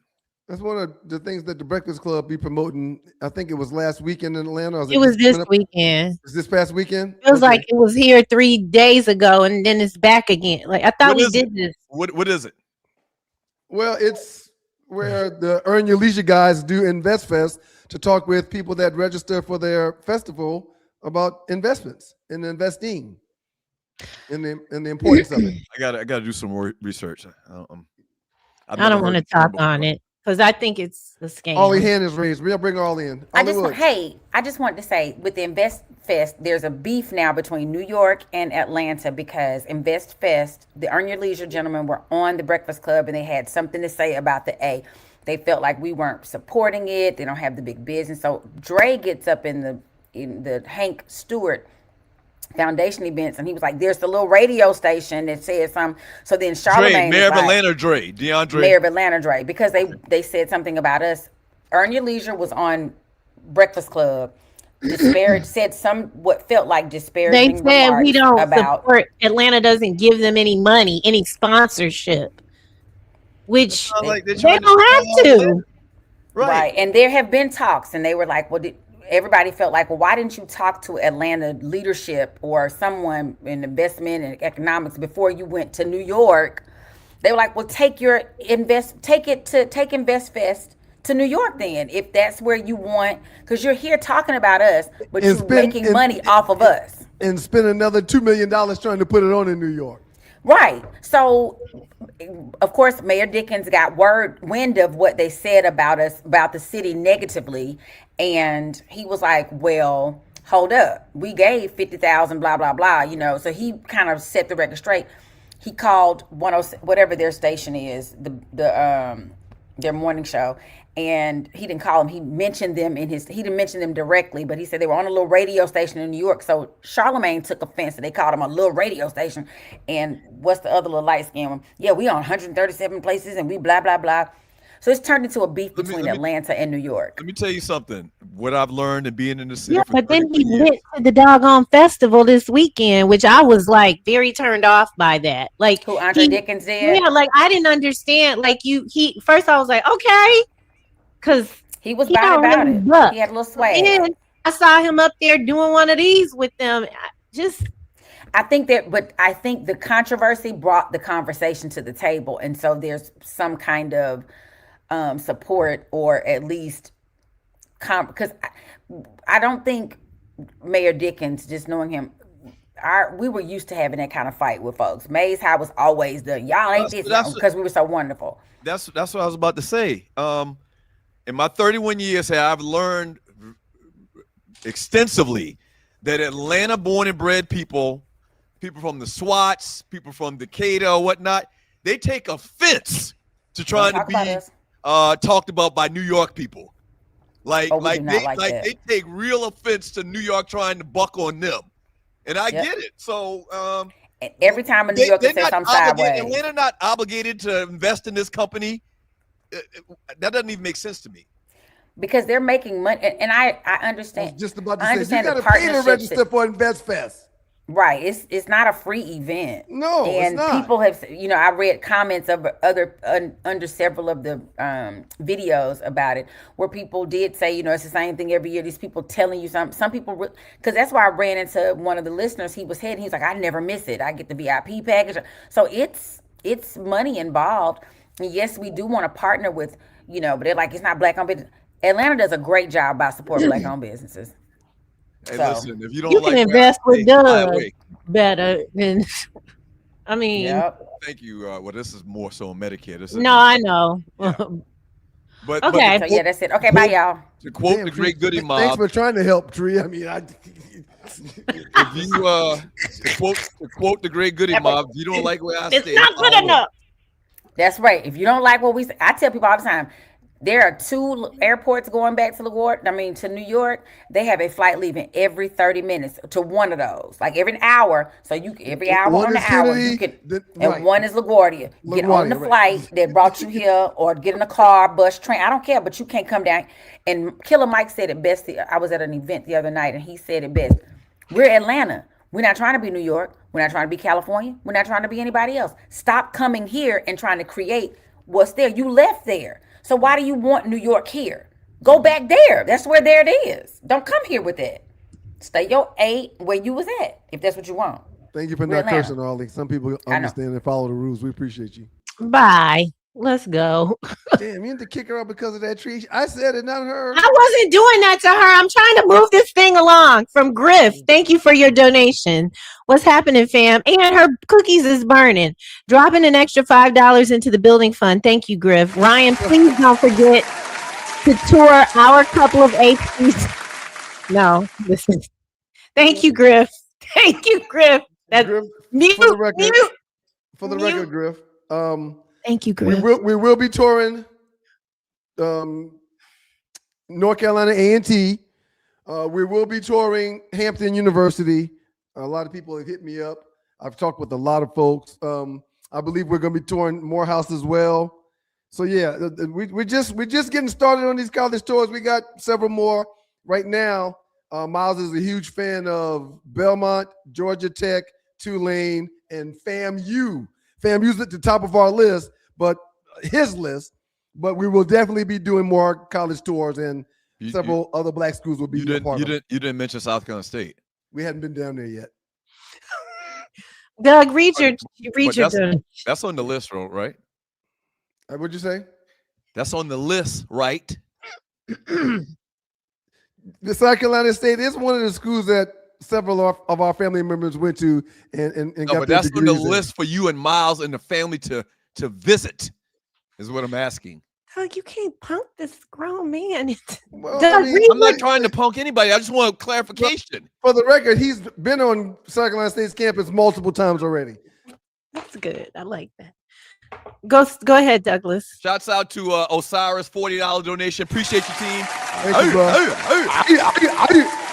Osiris is a proud graduate of South Carolina State University. Loose Neck Side, $20 donation. Appreciate you, Loose Neck. And Appreciate you, Jeff, Loose Neck. and my man Jeff from A&T, another $10 donation. Jeff, appreciate A&T. you. Aggie Pride, that's on the list. We're definitely going to check out A&T. Aggie Pride. So today I've been. Half of the people I went to school with, their kids went to A&T, man, are going to A&T. A&T really has had it going on over the last 2 decades. They've really, really made a big impression. A lot of people have told us that was one of the nicer campuses. If he goes to A&T, he's going to, if he visits A&T, and he's already visited FAMU, I'm predicting it's going to be between A&T and FAMU, and I think A&T will probably get the nod. I've personally seen Xavier Arley School, and it's another one of the beautiful HBCUs that exist. They don't have a football team, though. Right. Well, I mean, he's not going to play football. It's okay. Arley face just crunched up so bad. He's not playing football. It's okay. It's all Never right. leaving now. Oh God. Xavier raising doctors around here, doctors and dentists and pharmacists. That's probably why he won't end up as Xavier. He doesn't care to get into medical. He wants to do music, but you cannot beat New Orleans, Louisiana's music scene, sir. Too much of a distraction. Thank you, Ollie. Too much of a distraction. Damn, be shuffling all the about there. Terry Clark. Wonder how much money the MAGA backers are paying this fool. I think he's talking about story number 1. Yeah, based on the time. Why has this dude not been clinically evaluated? Yeah, he presents as off to me. My boy damn near got locked up trying to be a politician. Remember now, he's not in the NBA because he didn't want to fly. You remember that story? What? We're talking about Royce White. Yeah. He stopped playing the NBA because he didn't want to fly. He had real anxiety about flying. Dummy. Well, didn't Madden not fly also? Yeah, Madden had his own bus, and I don't know why he didn't get a bus. Well, because he don't have enough time to get a bus. The team leaves Saturday morning to fly to a place on Sunday, and then after that they fly back for practice on Monday. He can't bus an NFL schedule. It don't work like that. Flew either.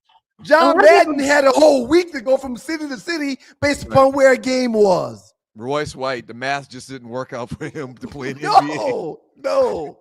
And so now he's looking for something to do. Okay, let's talk about that. That's a good question. How is he going to be in the WNBA if he doesn't fly? Like he's just full of sugar. Once again, for the record, I know a lot of people tuning into this thing think that I'm arguing in defense of this story or the storyline. No, for the record, for the 50th time, this is a gag. He's basically trying to make a point, which I understand and I get the point he's trying to make in these times that we've been living in over the last couple of years. When dudes wake up one morning and say, from now on, address me as a woman, and we're supposed to play along with it. Can you imagine? Well, I mean, you're a guy, but okay. Can you imagine waking up one morning and your lady is like, from now on, address me as a man? Dr. What is happening? It is happening all over America, right? I've had several trans students. It's never an issue. I have even misgendered them more than once. What does that never mean? been an issue. He's called them the wrong. Right. He's used the wrong pronoun for them. Right. And had to be reminded. That's not who I am. That's not who I am. Kind of like me. Okay. Tony Dorsett. Big Bird was on acid. Possibly. Doug, it is interesting how you know that kind of information? Why do you know that? And actually, several people emailed me and text me and said that you're on the right path, but the story is a little bit different than the way you explained it. Okay, so what is the Long story? story short, I thought you did a great job explaining it. Of course you do. Snuffleupagus was imaginary. Biggest You know, fan. a big theme on those shows was use your imagination. Right, use your imagination. Right. And that's the point I was trying to make, where it's tied into this You're- whole thing with The this. only people that saw Snuffleupagus were people that were on hallucinogens. Hallucinogens. That's what I just said. That's what you're trying to say, Doug? From Till Dog 12, he says he saw Daryl Green run down Eric Dickerson from 20 yards behind, no angle. This is regarding the last 48. Julius 29C. Tanya Ray is on Threads, and she's speaking out about racism toward Black people. Ryan might not. This is from your video that you shared. Ryan might not like her because she tells the truth about Caitlin Clark as well. Oh. Classic video though, for real. I saw that. I was like, ooh, we gotta share this with the listeners. Geechee Moko, Black Eden 1912 is absolutely stupendous. Great. Thank you, Moko. Thank Thank you. Yeah, why don't you It's really good. tease? It's so good. Why don't you It's so tease good. us a little bit? Douglas, What? so why don't you tease us a little bit with As what's listeners coming? of the Two Live yes. Stews, enjoy $20 off your online purchase So- by visiting Not that. blackeden1912.com/2livestews. That Not too. that. Using Two Live Stews for the checkout. But That yes, too. But Monday we're gonna have. I think we're gonna work out this weekend a big promotion. but of Ryan Black didn't Eden. know. So stay tuned. Monday. Yeah, I had no idea. So, But you left the meeting. I love it. well, I have no idea. But, Till Dog 12, Prime caught a TD for the Falcons and hit a home run for the Braves on the same day, meaning get off his What up, Till vortex. Dog? thank you, Till Dog. Dr. Bat Shouts out- Mike. Shouts out to Farmer Ed, aka Microwave. We appreciate you, Microwave. Dr. Bat Mike says he's worried about Ramos's baby. Yeah. So Marvin- if you I'm sorry. remember Beach Street, Ramo and his wife had a baby on the way, and Ramo died right before the damn baby was born. Kids like 60 now, man. It's okay. Kid's like 60 years old. I still worry about. I often think of Ramos's baby too, man. Yeah, man, kids are grown men now. This is regarding people were not pleased with this, Douglas. Do better. Just take a minute, turn around. If y'all just turn Turn around, around. man, it's just turn around. Yeah, we had a couple of cocktails already. Porsche, once again, Porsche is like 6'5". What? Well, 5'3". then Marvin as a Child, matter you of always got something slick to say. As a matter of fact, Porsche has probably got his knee on the chair, so he's not even standing as tall as he could have been. All right, goodbye. Thank you. Good, have a great day. Thank you, Tree. Hey man, Spite of a couple everything. of huge shout outs. Wait. What? I said, In spite of despite all of the controversy today, thank you. I said thank you. What controversy? Never mind, Tree. Just ignore that comment. She likes please. to fuss. She's trying to find a reason to fuss. She likes to fuss. Hey man, can I give a shout out and an A+ to the good folks at getgn.shop, where Absolutely. if you go and order something from getgn.shop and use the access code 2lives2, it'll give you 15% off of your order. Getgn.shop is definitely something where y'all need to go. Again, 2lives2 is the code to get 15% off. Another round of applause for the good folks at getgn.shop. Doug, please. They get an A+ today. This Friday. 2lives2's This Friday. golf tournament is this Friday. Boy, I gotta make sure I remember to tell the wife I gotta go back to Atlanta again. She gonna tell me just to go ahead and move. Shouts out to the good brothers that is putting on this annual charity event at Crystal Lakes Golf Course this coming Friday. The Stews will be in the building, hosting and participating and playing. I got to get some swings in this week, but shouts out to the Safari Men's Club, y'all. We appreciate y'all. Give them an A+. We had none other than the good folks from Black Eden who sponsors the show. So shouts out to them, Black Eden 1912. I told you about the access code. I told you about the website. I told you how we're blessing folks to get $20 off on their online purchase. So just go to blackeden1912.com/2livestews to get that wonderful offer. And last but not least, man, an A+ and a round of applause to bowtiesports.com. Brother Gino Ledbetter spent some time with the Stews today, breaking down the Falcons and talking about the Falcons. He's no longer the beat writer for the Falcons, but he's building bowtiesports.com, a website to keep all of the Falcons fans up to breast of what's going on in the world of their Atlanta Falcons. So shouts out to brother bowtiesports.com. Let's try this again. Let's try it again. Hey, listen, if you are pissed on her for trying to give you a big ups. If you're turning 65, or if your grandmother, your auntie, aunt, uncles turn age 65, it's very confusing. Getting Medicare, getting set up for Medicare is very, very confusing. Part A, B, C, D, and all of the letters and all of that, man. I can make it very simple for you. And, you can work with somebody that's trusted, that's going to make sure and look out for your best interest. Give me a call. Medicare questions, 678-770-8073. That's 678-770-8073.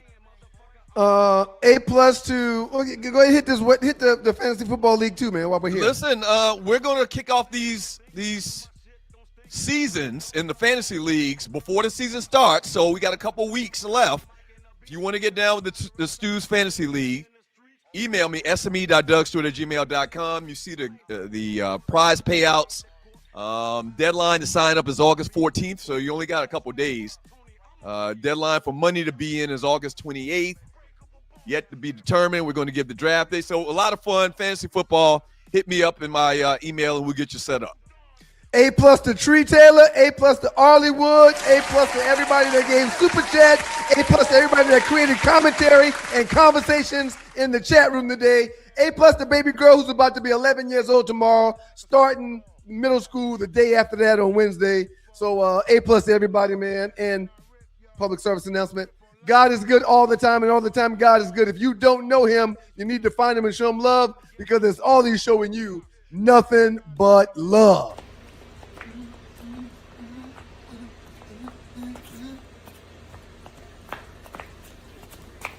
It's not a good look. My back is really tight right now from skipping around trying to just comply. I was just trying to comply. Boy, if y'all go out there and try to comply to Ollie when she's asking folks to skip, be careful. God is good again. I don't think she was serious. Well, I don't know if she was serious or not, but I did what she asked me to do. Shouts out in the Big Baller Award to none other than the great Melvin Echoes. Thank you, Melvin Echoes. Happy birthday, Mocha. Big shout out to the Deltas at the 8 Ball and MJG concert, who knew every word to Pimp, the song Pimp. Great show today, guys. Melvin Echoes, we appreciate you, Melvin. If y'all need your car moved or operated on, which is what mechanics do, give Melvin Echoes a call at 404-770-6949. Again, that's 404-770-6949. Melvin promised you a couple things. A, competitive pricing. B, if you're beside the road and need help getting your car moved, he won't take long. And C, when he comes to pick that car up, if it needs to be repaired, he and his people at his automotive shop can fix it. 404-770-6949. All right. God is good all the time. All the time, God's good. If you don't know me, if I'm showing love, so I'm showing you number love. Peace, y'all. See y'all on Thursday if we don't pop up and see you before. Mm-hmm.